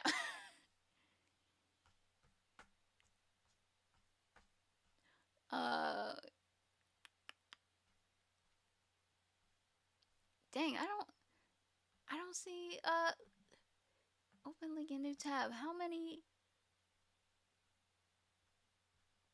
Okay, I was right. There's 8 weeks. Yeah, there's 8 weeks that we gotta get through. We might not finish this today, but we'll see. Hey, Kristen, we're a week in, so let's really start putting in the work to feel some romance. You sure about this? It's a little too soon to start calling things romantic, right? I'm not about to become a U-Haul statistic. What can I tell you? When it's right, there's no such thing as too much too soon.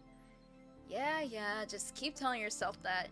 You annoying, happily married goddess, you. Saving. When you live for 1,000 years, you tend to gain a little perspective, so take my word for it. Get out there again and have a little fun.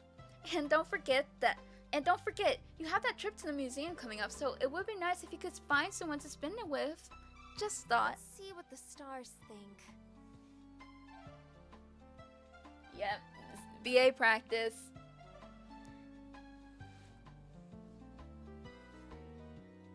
If you're a little stuck on where to go to find a date, you can always check your notebook. I slipped in some tips for you. Was that? Or I could just wing it, living la vida loca. See you next Or time. that, you just do what you feel is right. I'll check in with you later. So we're, okay.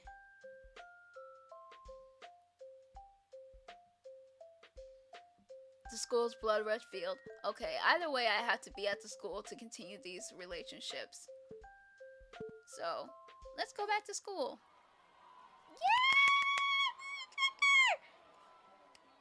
Tracker said Centaur Rodeo, and you've been a little too focused on getting that yeehaw off to really focus on it. Now that you think about it, what the heck is a Centaur Rodeo? As it turns out, kind of what it says on the tin. It's a rodeo, but with centaurs. Sick.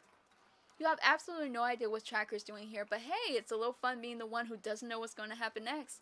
And who are you to not take the opportunity to bust the old cowboy hat out? If only you found it at time. Your heart breaks a little, thinking of your beloved hat sitting underneath the piles of dirty laundry in your room. You settle in on the sidelines, close enough to see one of the centaurs wrangling another, but not so close as to risk getting kicked.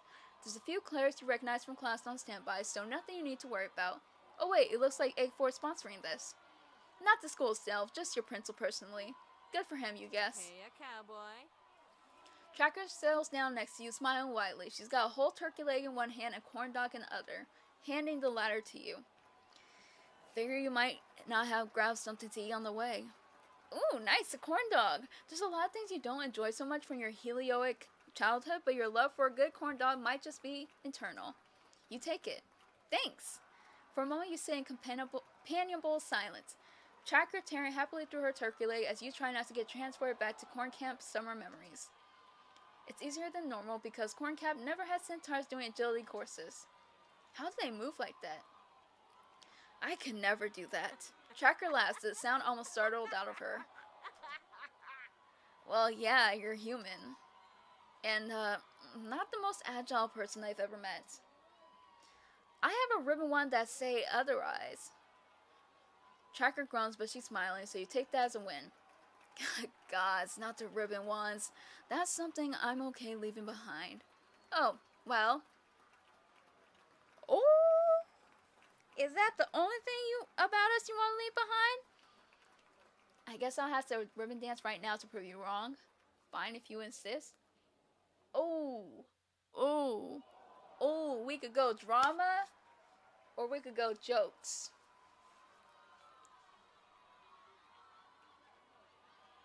I feel like it's too soon. I'm gonna go with 2. I guess I'll have to ribbon dance right now to prove you wrong.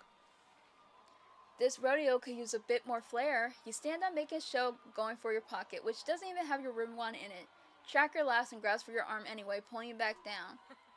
You're ridiculous. You love it. The minute you say it, you freeze, worry you push too far, but Tracker just grins. Maybe, but seriously, don't go on the course. I don't have a diamond ready if you get brained by a centaur cowboy. Centaur boy? Ridiculous. Cow centaur, obviously. I didn't know this was the kind of thing you liked. Tracker shrugs. They used to hold them in Bastion City, and I didn't really care enough to drive all the way out there. Jawbone and I used to go to these, though. Okay, this is actually totally up Jawbone's alley, right? I mean, everything's kind of up his alley, but still. Another centaur gallops onto the field, this one decked out in full clown makeup. A clown cow centaur boy. The perfect man horse? His routine's pretty slapstick, nose honking after he makes his turns, dramatically tripping over every obstacle left on the course.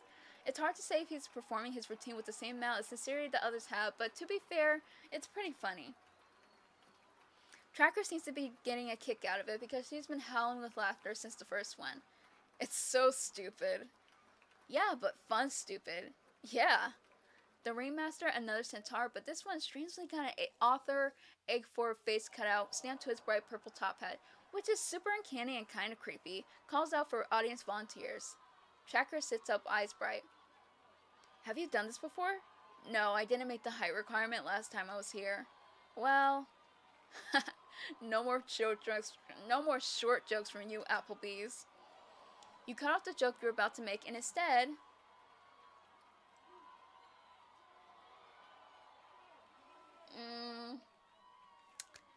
Ringmaster, 2 volunteers right here. Bravely volunteer all on your own. Let's both do it. Yeah, she might not like it, but I'm doing it. You like to keep me on my toes, huh? Tracker looks delighted, but also a little nervous. You sure? I mean, I know we were joking, but you could actually get hurt. Psh, double clerics, baby, we're good. Tracker's responding smile is a little softer, gentler. Your heart thuds in your chest. Yeah, okay. Heck yeah, let's do it. Let's go ride some centaurs. You can't stop yourself. You must embrace the cowboy vibes. Yeehaw! This time, Tracker isn't surprised and doesn't hesitate to join in. Yeehaw! What they have you doing is basically like riding those bulls at the country bar that you went to once. You know, to campaign. Except instead of a Arcanotech bull, it's a centaur. You are less than confident in your ability to do this, but Tracker looks ready. You realize you haven't seen her like this in a while, just genuinely excited. The ringmaster does tell the 2 of you quietly enough not to carry the crowd, that there's clerics on standby in case either of you need healing. Tracker rolls her eyes once he turns away, leaning in to whisper something to you. We can heal ourselves just fine. It's a little possessive, almost. And hot? Yeah, we can. Tracker looks at you a little confused by your sudden inability to look her in the eyes before she seems to connect the dots. Just regular, normal healing. For bros. Bro healing. Yeah, totally, of course. No homo, bro. Right. You both desperately pretend not to think about Sandra Lynn catching you healing each other back in Mordred Manor. You're pretty sure you're still blushing when you get on the centaur. Tracker climbs on the centaur in a single swift, easy movement like she's been doing this her entire life. It takes you a little longer. This is totally great. Eventually, the centaur you're riding takes pity on you and helps you up in front of everyone here. So cool and not embarrassing. The goal is to stay on for 6 seconds. 6 seconds is nothing. You can maybe cast one spell in that entire time. You've got this. You've totally got this. Tracker sees you very much looking like you don't got this and makes the first move. I'll go first. Thanks, Cassandra. You're ready to heal her if she needs it, but she really doesn't. She's so sure of herself. You're surprised she hasn't done this before. How can 6 seconds feel so long? But she stays on the entire time to the resounding cheers of the crowd. Tracker looks startled by the attention, but still happy, waving to the masses with a wide grin once the centaur stops bucking. You cheer her on too, obviously. It's maybe not a great sign that just moving your hands enough to clap has you almost falling off. Okay, you can do this. You're gonna do great. Tracker's gonna be so impressed. Really, how hard can it be? Ow. This is so not yeehaw. Ow! Your head aches and you definitely bruised something. All in all, though, not the worst wipeout you had. At least you didn't end up back in corn heaven. Did it look cool? Not a great sign. You groan half in pain and half in embarrassment. Come on, give me something here. Tracker smiles at you reassuringly. This was fun. I'm glad you did this with I had me. fun. The voice acting interrupted me. You'll take it. The ringmaster escorts you off the arena grounds, looking a little put out as he leads you towards the other clerics. Next time we can do something a little less dangerous, maybe. See what Jawbone's up to or something? I think I have an idea. Why do I have the feeling your idea is something more reckless than saying hi to him at home? You do a painful, awkward pirouette. So that's, You'll see. yeah. You're going for mysterious, but the grimace on Tracker's face tells you you've fallen even further into the disoriented person to worry about category. Here, let me heal you up. Tracker reaches a hand toward your face. Instinctively, you grab it.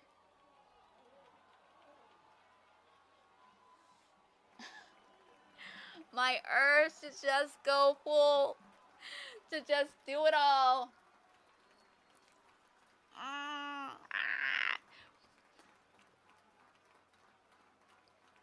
We'll save it for the second date. We'll save it for the second date. Let's let her do her thing, dummy. Yeah. Tracker blushes a little at the sudden contact, but pulls her focus together and mutters a quick healing spell. A pleasant warmth washes over you. It almost definitely rises into your cheeks. Thanks. Tracker's lips curl into that classic smile as she drops your hand. Of course, anytime. Freshly healed, you settle back into your seats to watch the rest of the show. You can safely say it's been a hectic, mostly entertaining day, even if the way Tracker's been stealing small, unreadable glances in your direction is just the slightest bit totally nerve-wracking. The last time she directly locks eyes with you and shares a conspiratorial grin.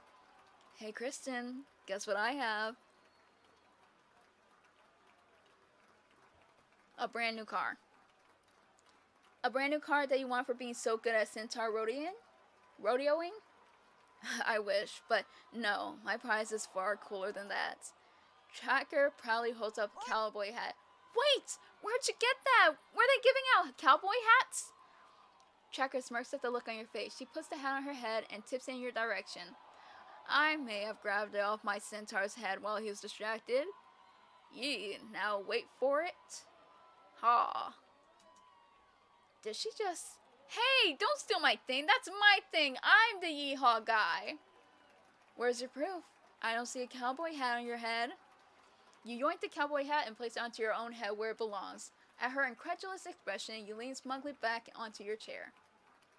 Now you do. Yeehaw. She laughs, her eyes crinkling tenderly. It's the cutest thing you've ever seen. Huh. Looks better on you. See ya, cowboy. Now, let's get me another turkey leg. Someone's calling. Yeehaw! That date really was yeehaw worthy. Good job, Kristen. Oh, shucks. It was easier than I thought, actually. I forgot how much I just missed her, you know? And not just the dating part, but all of it. Hanging out with her was easy. Aw, that's really sweet. If you keep this up, I think you'll get the dating part too. But do keep it up, okay? I'm counting on you. I bet Tracker is too. Okay. Can I talk to Tracker again? Also, let's see how many apples I got.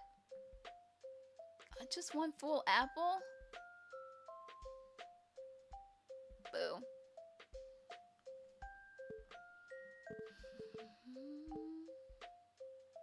Yeah, I made good choices this time around. She wasn't upset.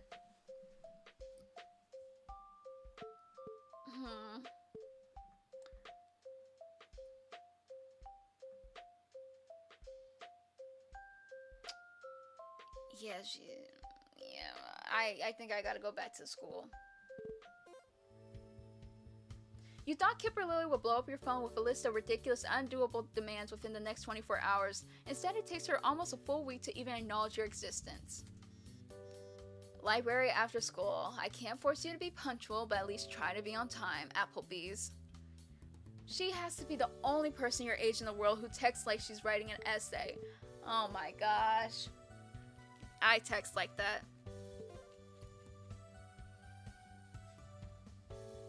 But that's because some people have text-to-speech. I gotta be considerate. I gotta use correct punctuation. I gotta make sure to capitalize. I gotta use the right grammar, you know? When the final bell rings, you haphazardly sweep all your stuff into your backpack and head to the library, expecting to find Kipper Lily waiting near the front door, or at least within eye shot of it. There are a handful of students studying either by themselves or in groups at tables. A couple browse the shelves. No sign of a smug halfling ready to blackmail you. You resign yourself to long hours of wandering in search of her. Maybe this is your first task. Waste your time attempting to track down a rogue that was small enough to fit in an air vent or between the pages of a book just for her amusement. Suddenly something lands on your shoulders and wrenches you off balance, yanking you backwards by your ponytail. Sweet Cassandra. I'm not gonna scream. I was about to lean over and scream, but I'm like, you know what? Let me not do that. Ah! Yeah. I'm too dyslexic to care anymore. You know what? I'm making it up for all of us. I will write the essays. I will use the correct grammar. I think I write texts how I write my emails. And, you know, that's just how life is. The librarian stretches you, but you don't have time to acknowledge that. You land on your back with a loud oof as the wind is knocked out of your lungs. The weight rolls over just enough to pin you down, a pencil held to your neck. The blunt end presses in slightly before letting up, and you roll over to see Kipper Lily standing up next to you, dusting off her skirt and shaking her head in disappointment. Are you saying yes, I write my text messages like I write emails? I add some emojis in there sometimes. But also, something is seriously wrong with this girl. Like, I might date her. I'm saying that fully thinking I might date her. Because why is she trying to kill us in the library? And that's another point to Kipper-Lily Copperkettle. So complacent. You didn't even look up. Why would I need to look up in a library? I'm glad I brought you here. You might learn something. Lesson number 1, 80% of ambushes occur in places familiar to the victim. Don't tell me you bad kids don't practice for those. Right, totally. Not really. More fun for me then.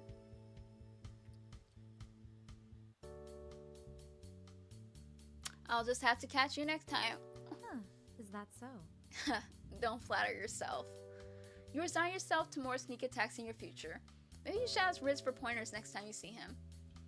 Alright, Kipper Lily, what do you need me to do unless ambushing me to be your sneak attack target was all you wanted? Please, you aren't even a decent challenge. Come on, this way.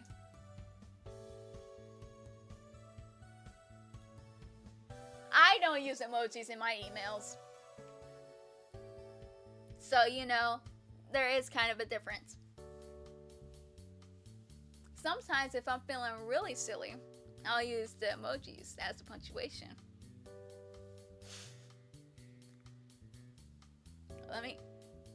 I forgot which way I'm supposed to be. Okay, hopefully I'm in frame. She leads you through a maze of bookshelves to a table barely big enough for the two of you and produces notebooks, stationery, and a stack of library books on heists and thieves. What could she want you to do with these? She knows you're not exactly the most academically minded student out there. Am I supposed to read these for you, or... No, don't touch anything, you'll mess up my system. I need some quotes from the Encyclopedia Speculatus. There's a chapter in there on circumventing magical detection, and your rogue has the only copy out on loan. Riz, why would he have it? Unless there's some freshman trying to get extra credit, which is annoyingly plausible but unlikely, he's the only other student who need it. We're the only two doing the project. We can't exactly point at Eugenia's grade twice. It ruins the spirit of the exam or whatever.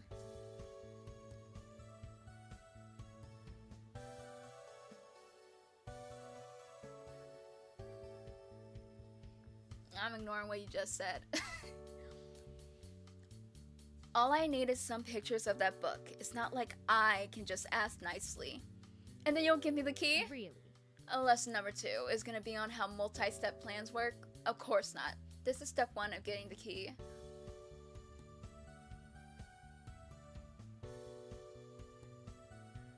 In that case, let's get some pictures. Whatever. That's why I like to hear Applebees. Now that you think about it, you do remember Riz stressing about some insane capstone project he's working on this year. It's something like 120% of his grade. When Adai asked how that worked, he said it could cover some of his missing credits from freshman year when you were all in jail. It's also something you have absolutely nothing to do with. He might get suspicious of ulterior motives if you suddenly ask for pictures of some book about heists and traps. Mentioning Kipper Lily probably wouldn't go over very well. Hey Riz! Big favor task!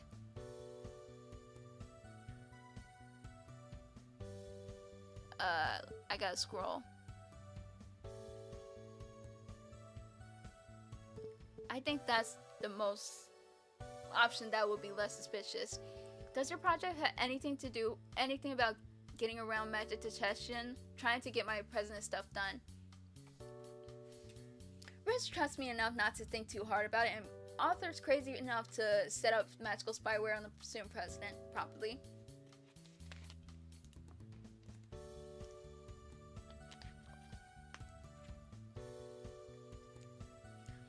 Riz doesn't reply immediately. You're not surprised. He refused to drop any of the clubs he's joined last year. Apparently implies to colleges that he'll just give up on his responsibilities. Yeah, he's probably not going to answer right away. Kimberly is already opening another book and reading through it, jotting things down on sticky notes and marking the pages as she goes. Just send it to me once he does. Right, but why exactly can't you just wait for him to return the book? What the fuck? Kimberly slowly looks up at you incredulous. You replay your words in your head. You don't think you sounded particularly stupid? Like everything else at the school, library due dates are a suggestion. He's had it for 2 months now. He's not returning it. Just like how I'm not returning these. She passed the book she's holding before opening another. Anyhow, leave me alone and let me study in peace until you get those photos. You glance back at your notification list for Crystal. Might as well wait for Riz's text. You sit across from Kimberly and start twiddling your thumbs. Kimberly doesn't quite look up, but her writing slows down a little as she watches you out of the corner of her eye. What kind of project is this anyways? Are you two working on the same thing? I have to design a security system based on available resources and outline a potential heist I would conduct against those countermeasures. Good Cat's parameters are completely different. There's just a lot of overlap in research. Is it a competition? Eugenia doesn't think so, but she hasn't been an adventurer in decades. So yes, and I'm going to get a better score than him and laugh while he cries about it. We have an understanding. If we need something from the other person's cache, we set the air conditioning down 1 degree and write what we need in one of the vents. If the other person agrees, they set the temperature up 1 degree. Then we make use of one of 15 dead drop locations on campus to make the trade without having to speak to each other face to face. It's really not that complicated. You have the belated realization that you are being used to circumvent... You have the belated realization that you are being used to circumvent the deranged system Riz and Kimberly have developed to avoid being within 100 feet of each other. Oh well, a bit late to back out now. You know, I'm actually not all surprised that Riz set this kind of thing up with you. He's a great guy, but man, he is such a rogue. Always gonna have a 10-step plan for everything. That's what you're like, right? Plans upon plans, or whatever you said. Shh, I'm not getting booted from the library because you can't ever shut up, Applebees. You look around, there's no one else to hear. There's no one else near enough to even hear you, let alone be bothered by your conversation. I don't think Miss Dimwiter has ever actually kicked someone out of the library in her life. Kimberly glares at you before deliberately turning back to her books. Oh, come on, don't be like that. A brilliant idea strikes you and you pull out your crystal. 20. Hey, Kipperlily! Kipperlily's crystal vibrates and she glances at it. A beat passes and she looks up at you unamused. You're the one who said I need to shut up. She narrows her eyes before picking up her crystal. I specifically told you not to text me. You also told me not to get you kicked out of the library. Kimberly pointedly stands one of her books so it blocks you from her view. Good, then you don't need line of sight to send a text.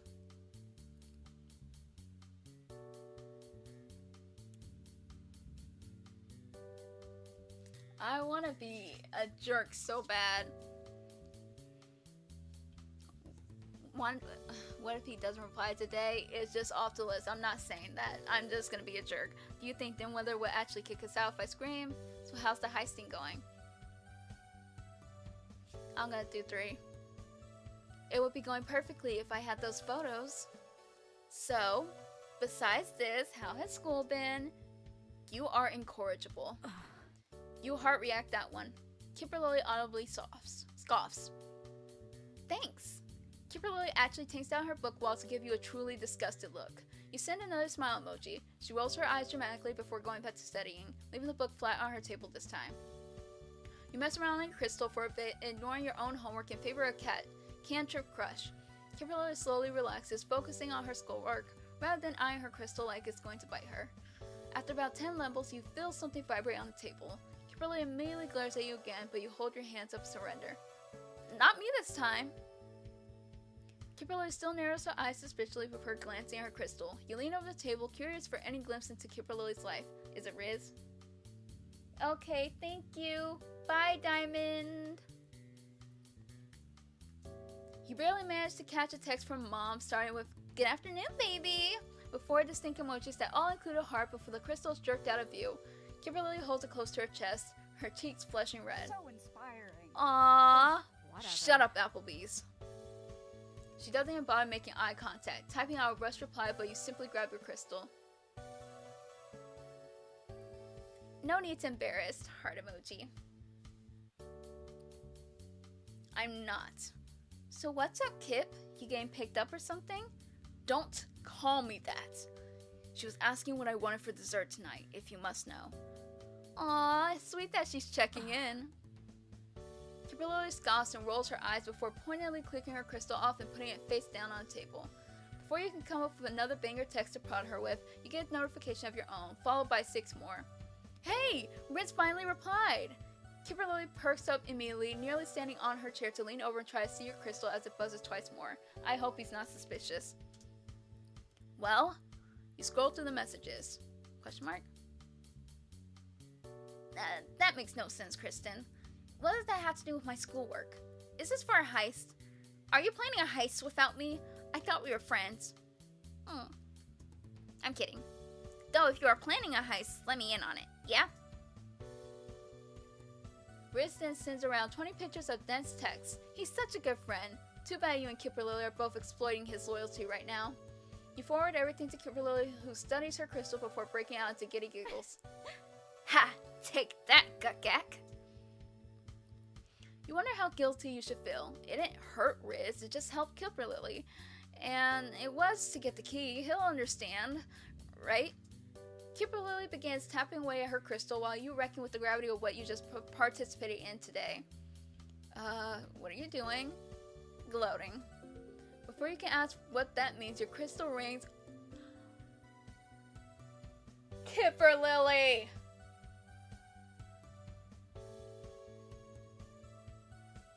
this jerk. Also, can I just say the writing has been fantastic so far.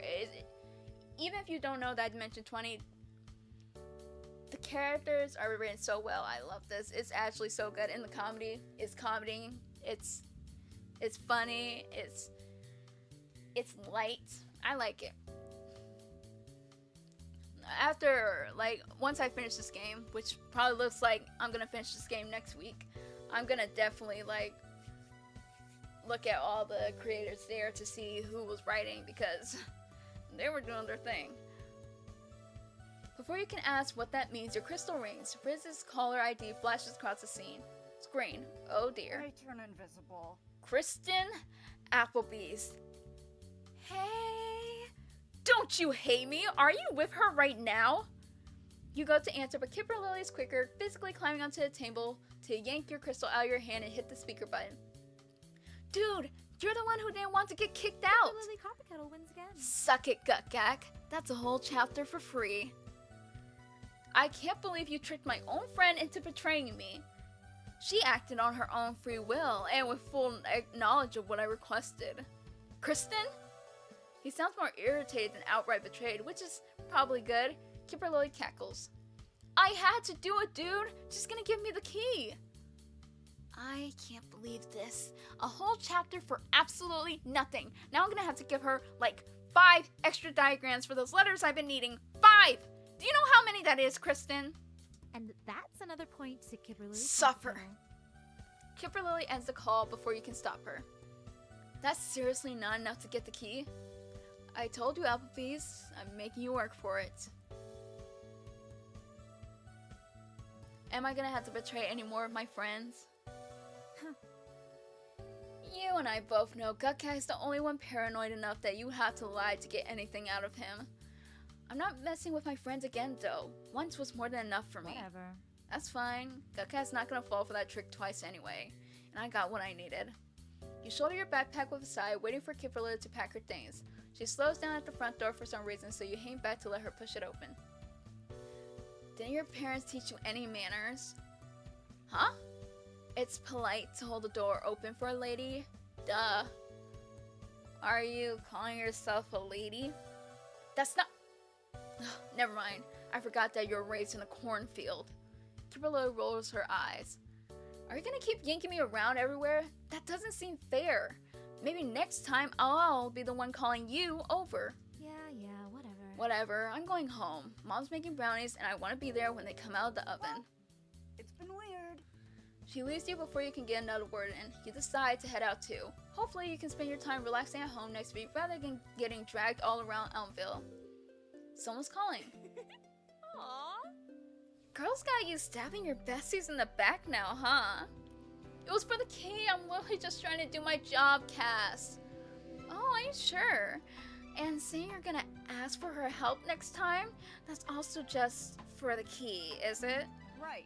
Okay, Totally. yeah, I've got nothing. Trust the process, Kristen. The long, sapphic process. If you say so.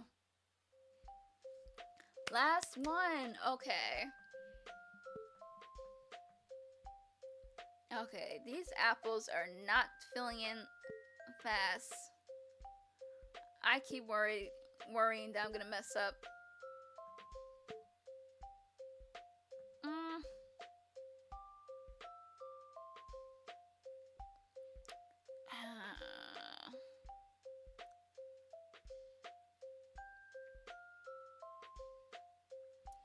Lucy is... I don't want to abandon her. I guess I'm gonna have to skip on Girlie, unfortunately.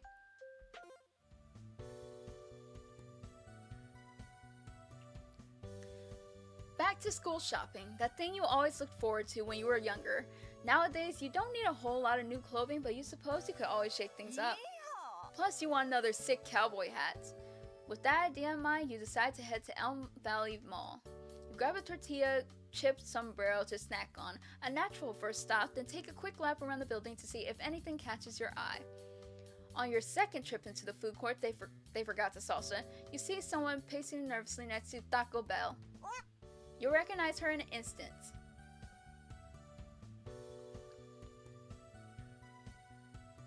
I did not want to interact with her.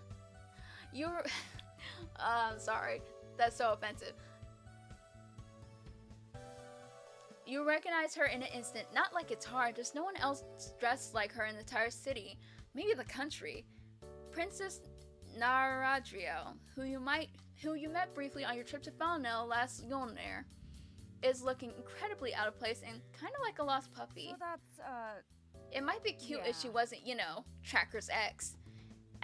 As that thought enters your traitor's mind, her large eyes meet yours and widen in recognition. Okay, maybe she is cute. You're definitely in the danger zone. It's just the fact that I'm going for Tracker right now and talking to her ex. I don't want to just choose negative options though. Kristen! Kristen, is that you? Adriel. Kristen, actually. My deepest apologies. It seems my Elvish accent is still rather strong. She blushes a bit, seeming genuinely embarrassed for at least a second before easing back into her natural expression.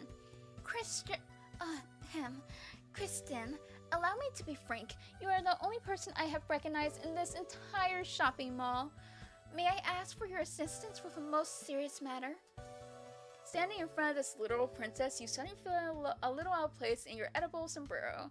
You shuffle your feet awkwardly. Sure, what's up? I hate to ask this of you, but I am in dire straits. While I have a deep and intricate knowledge of Falnell's fashion practices, I find that I am a little hopeless in the Silesian Mall. I am beginning my studies in a few days, and I would like to make a good impression. Would you assist me in finding a suitable wardrobe for the coming semester? That sounds really reasonable, actually. Falnell is so different. It's no wonder she was looking so lost. Now she has those puppy dog eyes. You can't resist puppy dog eyes. And also carry all of my purchases for me? My arms are far too dainty to bear the weight of several boxes. Okay, maybe a little less reasonable. A lot less reasonable. Still, you have all these sick gym gains. You could use them to show some kindness to a pretty girl in need. Nara bats her eyelashes at you expectantly, as if lugging around a bunch of clothing for a near stranger was a completely normal request.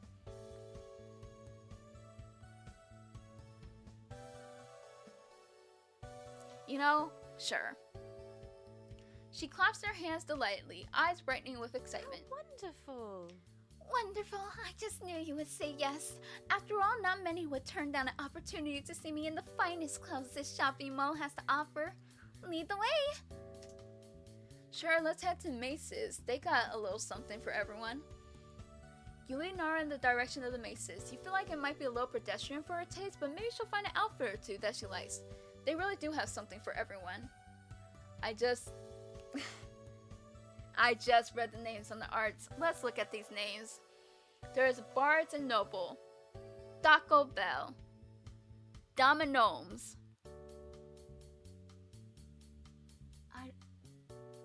Baskin Goblins,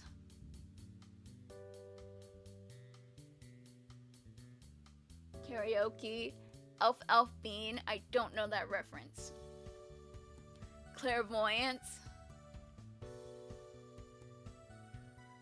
and then we obviously know Macy's is a copy of Macy's.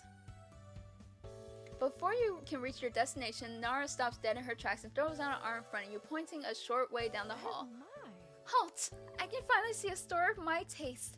Is this the Macy's to which you were referring? You look in the direction Nara is pointing and are instantly blasted with what you can only describe as a sensory nightmare. Invisible. The storefront smells, well, overpoweringly distinctive, you suppose. The dreaded smell of preteen popularity and sorority girls. The smell like armor, zombies, and leek? I don't know. A little preppy style-wise, but honestly, it might suit Nara really well, and if that's what she wants, you'll braid the perfumed maze of cashmere and denim for her. As you two enter the visible cloud of pure scent, Nara scrunches her noses in distaste. Ugh. Kristen, I believe I have been lured in by the siren song of high fashion. The song that is currently being launched upon my senses is... we have a word for it in Elvish, I doubt Common has the capacity to encapsulate such a failure linguistically. Overstimulating? Such crude language. Also, still Kristen. Yes, of course, that's what I just said. You help Nara pick out a few skirts and short dresses that, if you think about it, you really wouldn't mind watching her try on again. Or a few more times. Do you already have a crush on your ex's ex? Oh god, you're hopeless. Cool. Nara walks over to the cashier, past an entire line of people, and plops a truly absurd amount of gold onto the counter. Okay, the two of you make a quick escape into fresh air and make your way toward your next destination. The next store is not quite the best fit for Nara's eccentric taste, but at least it won't assault your lungs with the smell of teen spirit. You point out the storefront with the best tour guide voice you can muster. Now this, Nara, is Silesian Phoenix. Really? I did not know Solace had a national bird. You vaguely recall Arthur Egfort lobbying the Council of Chosen to introduce a law that legalized Phoenix marriage, among other Phoenix-related activities. You shudder. Sorry, what was that? Not exactly. But before you can even begin to explain the baffling power your high school principal wields over the nation, Nara's already flitting from rack to rack. At first, she's abuzz with excitement, but once she gets a good look at the clothing, she deflates visibly. You probably could have seen this coming. Kristen, why do all the clothes have Silesian Phoenix emblazoned upon them? It's their brand. Why would I wear the brand of someone else? I am the princess of Fountainelle. I am my own brand. There is no one like me in the world.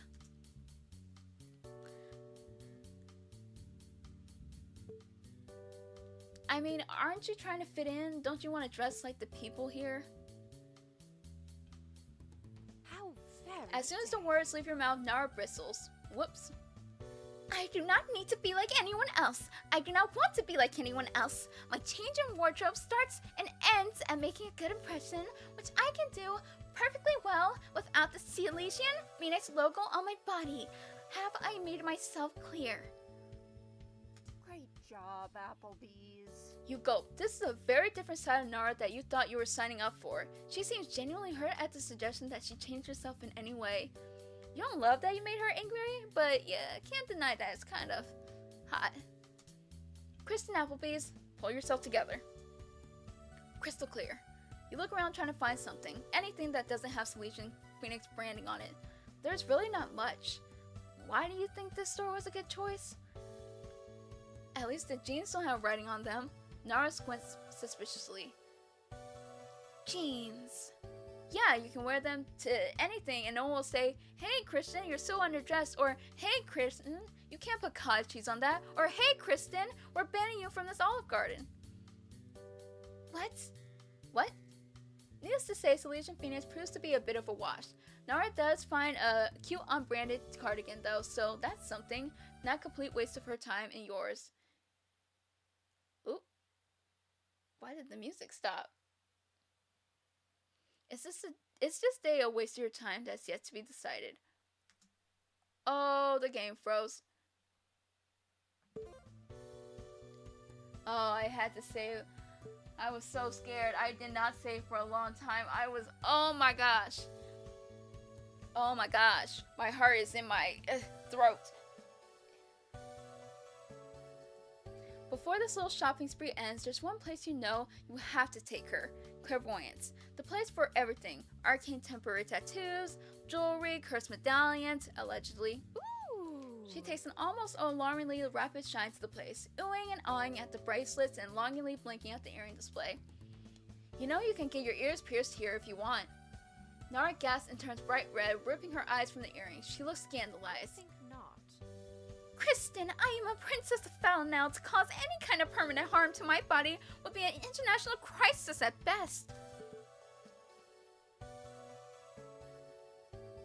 I guess that's true. Well, I suppose what my bodyguards do not know could not hurt them. Wait, bodyguards? Sorry, what was that? Wait, bodyguards? Yes, the personal guards who are sworn to protect me and also my body. I know you are not royalty, Kristen, but surely you know of bodyguards.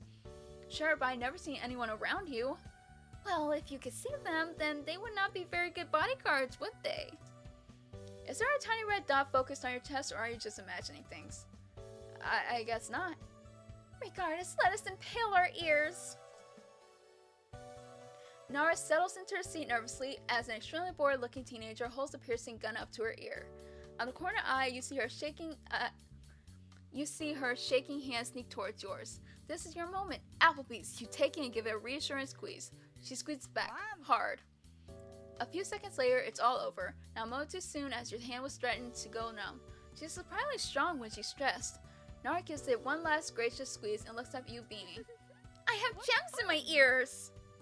Cool. You sure do. I have gems in my ears. Yes. This is the best day of my life. I have become the living embodiment. This is the best day of my life. I have become the living embodiment of opulence. Aw, she looks so cute when she's feeling superior. You decide not to remind her the earrings were only 10 copper, piercing service included. No need to ruin her fun. As you leave the mall, Nara turns to you, an air of excitement around her. I have to say, this turned out to be much more painless than I had anticipated. You crack a smile. Agreed. And to show you my gratitude for your services today, I have a gift. She reaches into the bag and pulls out 2 friendship bracelets. Did she buy them from Clairvoyance while you weren't looking? May I? Nara gently slips the bracelet onto your wrist. It has 2 charms, a large piece of a broken heart with half the words best friends engraved on it, a small planet. Nara then puts hers on. You see it has the other half of the heart and a small moon. You are immediately struck with what you can only describe as lesbian panic. What does this mean? I must admit, I am not entirely sure what beef fry and ends are, but I assume they are appropriate expressions of my gratitude.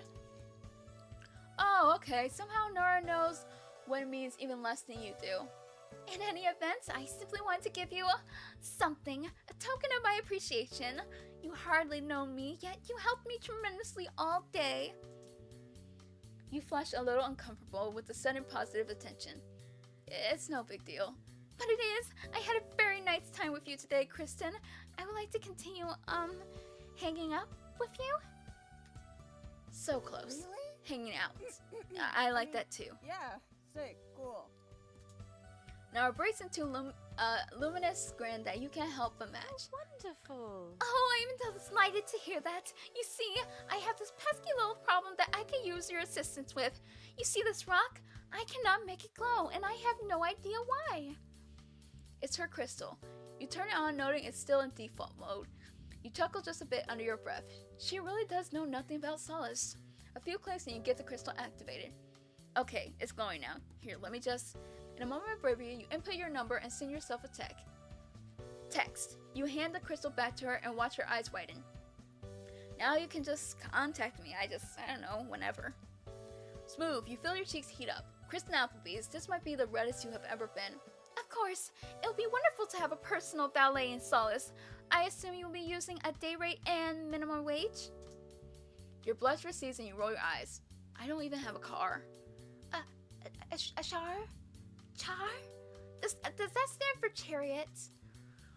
Okay, this might take some work. Look, just come to my house whenever and I'll show you how to use your phone and stuff. Shall we do this again soon? Whenever you say. My, you are quite forward, Kristen Applebees. Still Kristen. Sure. I keep not saying her name wrong. Someone's calling. Is this thing on? Kristen, hi! How'd it go with Nara? Do you sweep her off her feet? Do you kiss her and turn her into a frog? Or from a frog? However it goes with princesses. It went fine, I think. We went shopping, picked out some school clothes. I got a salsa hat. A salsa hat? You're the picture of romance, you know that? I try. So, did you feel a spark? Right, Honestly, I'm not sure yet. The date went okay, but I don't think I pressed her much. Could be worse. You don't have to make any decisions now. Just let your heart guide you.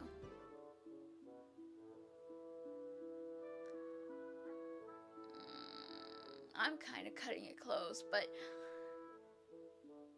I'll try to finish this part, depending how long this museum is. It's another beautiful weekend morning, and instead of enjoying it in bed, you're up bright and early to go to the Elmville Art and Culture Museum.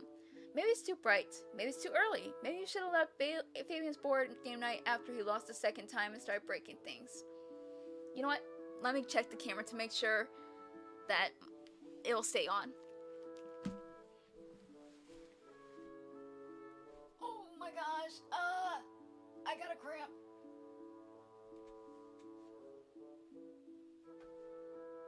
I have 26 minutes left. You know what? Hold on. Gotta take my melatonin. But after this, I'm going straight to sleep. Hold on.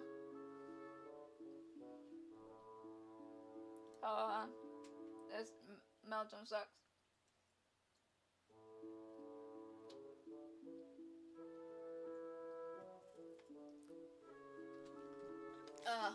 I hate it. Okay, I'm back.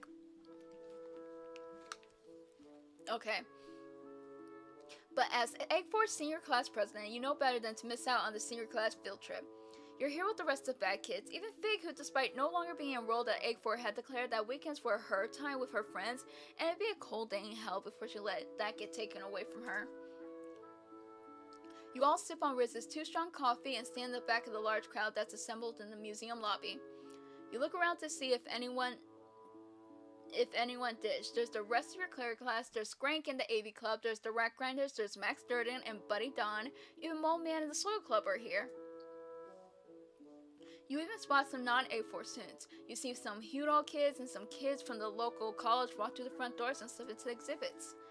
This has got to be the busiest day the museum's seen in a while. Author Egg4 stands at the center of the room, Vice Principal Galir Faith at his side, and clasps his hands. The crowd of students goes silent. Thank you all for being here. Of course, the other option was detention until you graduate. He chuckles. As I've always said, the best way for an adventurer to learn is for an adventurer to do. What the fuck, man?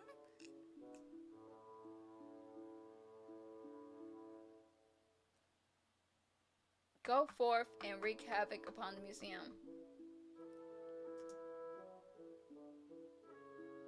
Once again, appreciating the art. I forgot to mention, they also have original music.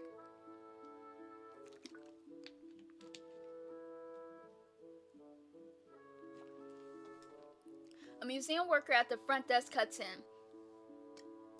Do not wreak havoc upon the museum? Egg4 sighs. Fine. Don't do anything. Fine, don't do anything a mending cantrip couldn't fix. Now fly free. He disappears in a gust of wind and a puff of smoke, sending museum guides and maps flying everywhere. The worker heaves a sigh and flips off the lobby smoke detector. He does this every year. Where do you want to go? Who are you talking to? Oh, I can only talk to Tracker Kipperlily. Oh, I'm kind of feeling Kipperlily. I like our dynamic. But I'm gonna go Tracker.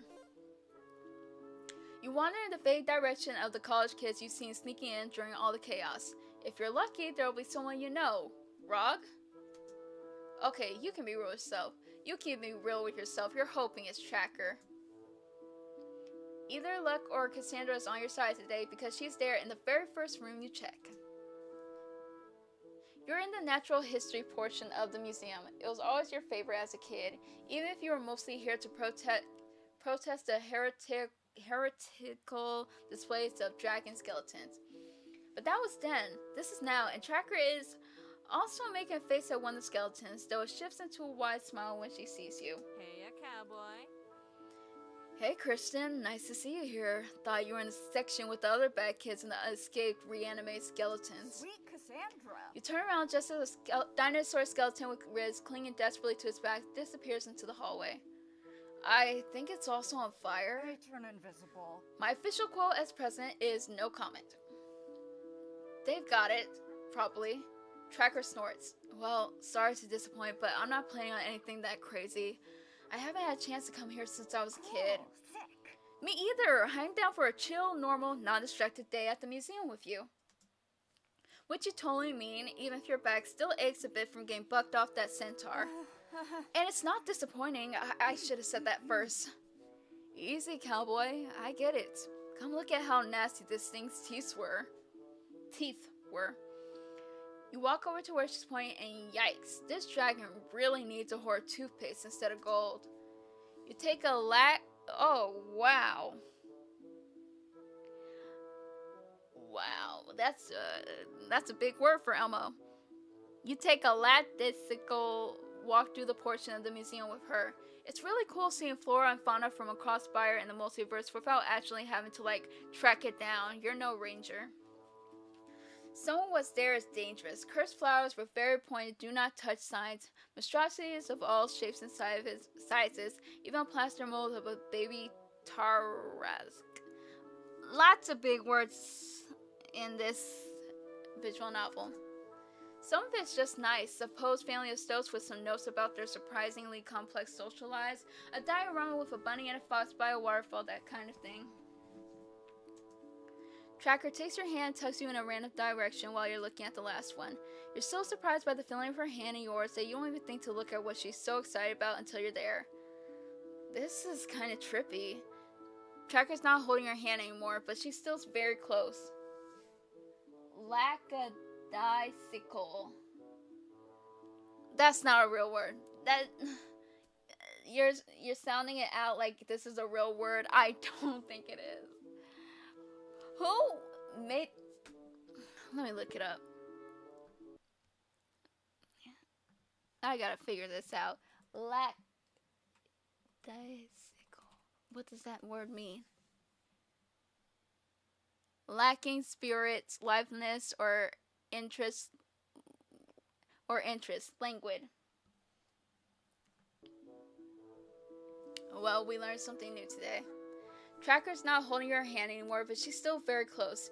You do your best not to blush. My stomach is fighting for its life right now. It is growling so much, and I hope you guys just bear with me and ignore it. You do your best not to blush. Yeah. Yeah. Oh. Oh!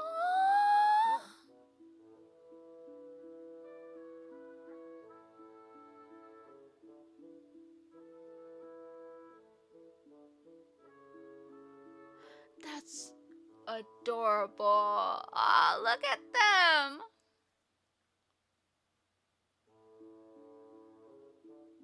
I gotta push forward, but dang, that's so cute. I love this art. You look at the wolf skeleton she's brought you in front of. It's a wolf skeleton, not a werewolf skeleton. Not a werewolf skeleton, because she looks more fascinated than furious. Hey, at least this one didn't come to life. What? Don't worry about it. Sure, okay, it's just... I'm used to seeing human skeletons, but I never seen a wolf one like this. It's kind of weird. Bad weird? We can leave. Tracker shakes her head. Just weird. Not good or bad. You're not super sure what to say here. Would it be weird if you called it pretty? It would definitely be weird if you called it pretty. She makes a face at it. Ridiculous enough that you know she's trying to make you laugh over anything else. Cool. Sick. Obviously it works, but you can sense there's a little sadness there too, beneath the silly expression, and Tracker raised an eyebrow at the sudden change in your mood. What? A werewolf can't make a face at her local museum's wolf skeleton? For shame, applebees. Me? Shame? Someone over a silly face? Political suicide, O'Shaughnessy. My constituents would never elect me again. Are you sure about this? But also, if you just want to sit in silence and have a weird moment, I'm here for that too, you know?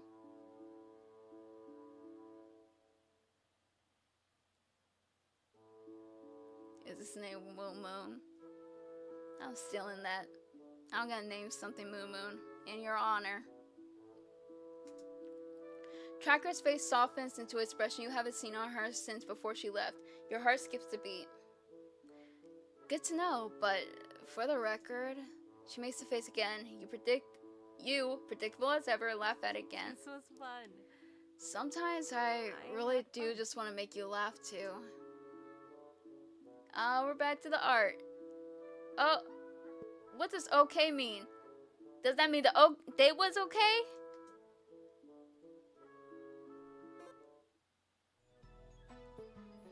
Hey, girlie. Okay, we're saving.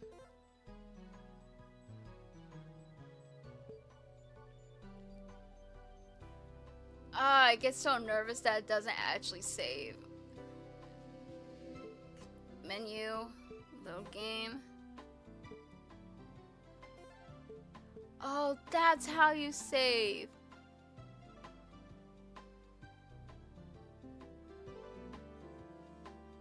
Book, backup, just in case, you know? Just in case it doesn't save. Okay. Yeah, that's it for today. I want y'all to see, oh, go back. I want us to acknowledge the credits. We're gonna look at the credits together, y'all.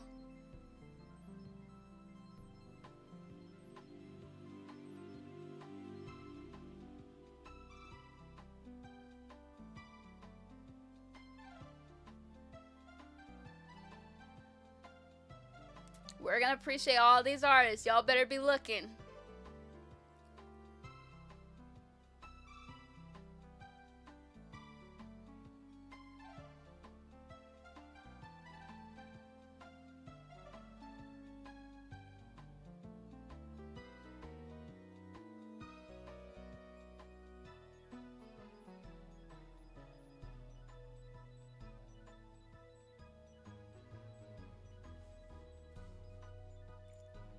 Y'all better have been watching. But yeah, we're done. Okay. Hopefully that's saved. If not,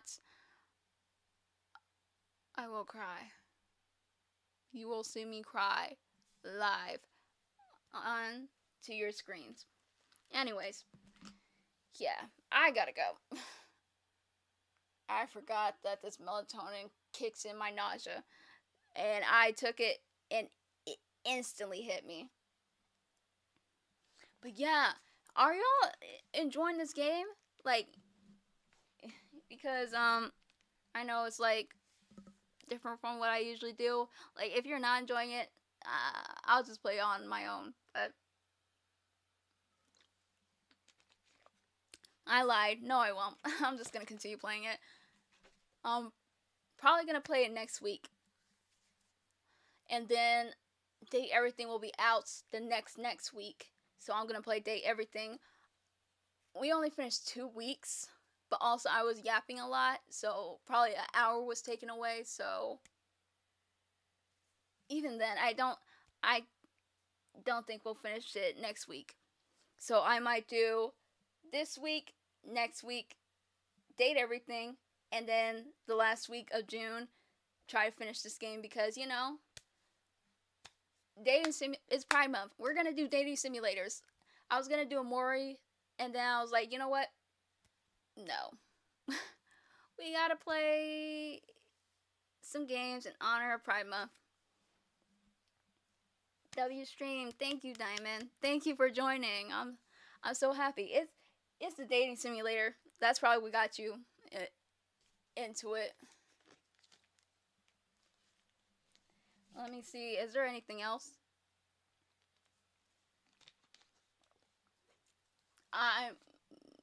Saturday. When do I stream? 9 p.m. Eastern.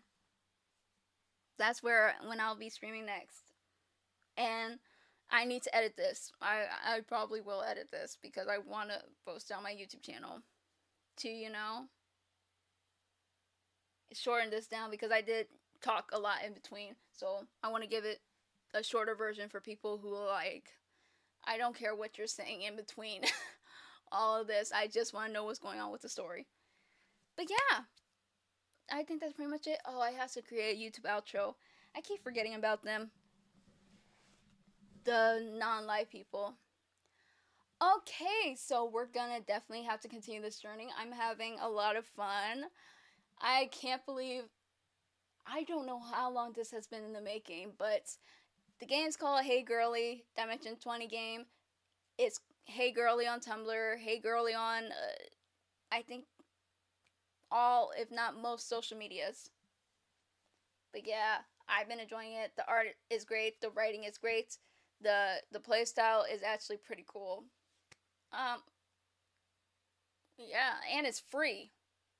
But you can go to their page and it will tell you how you can help things. But anyways, yeah.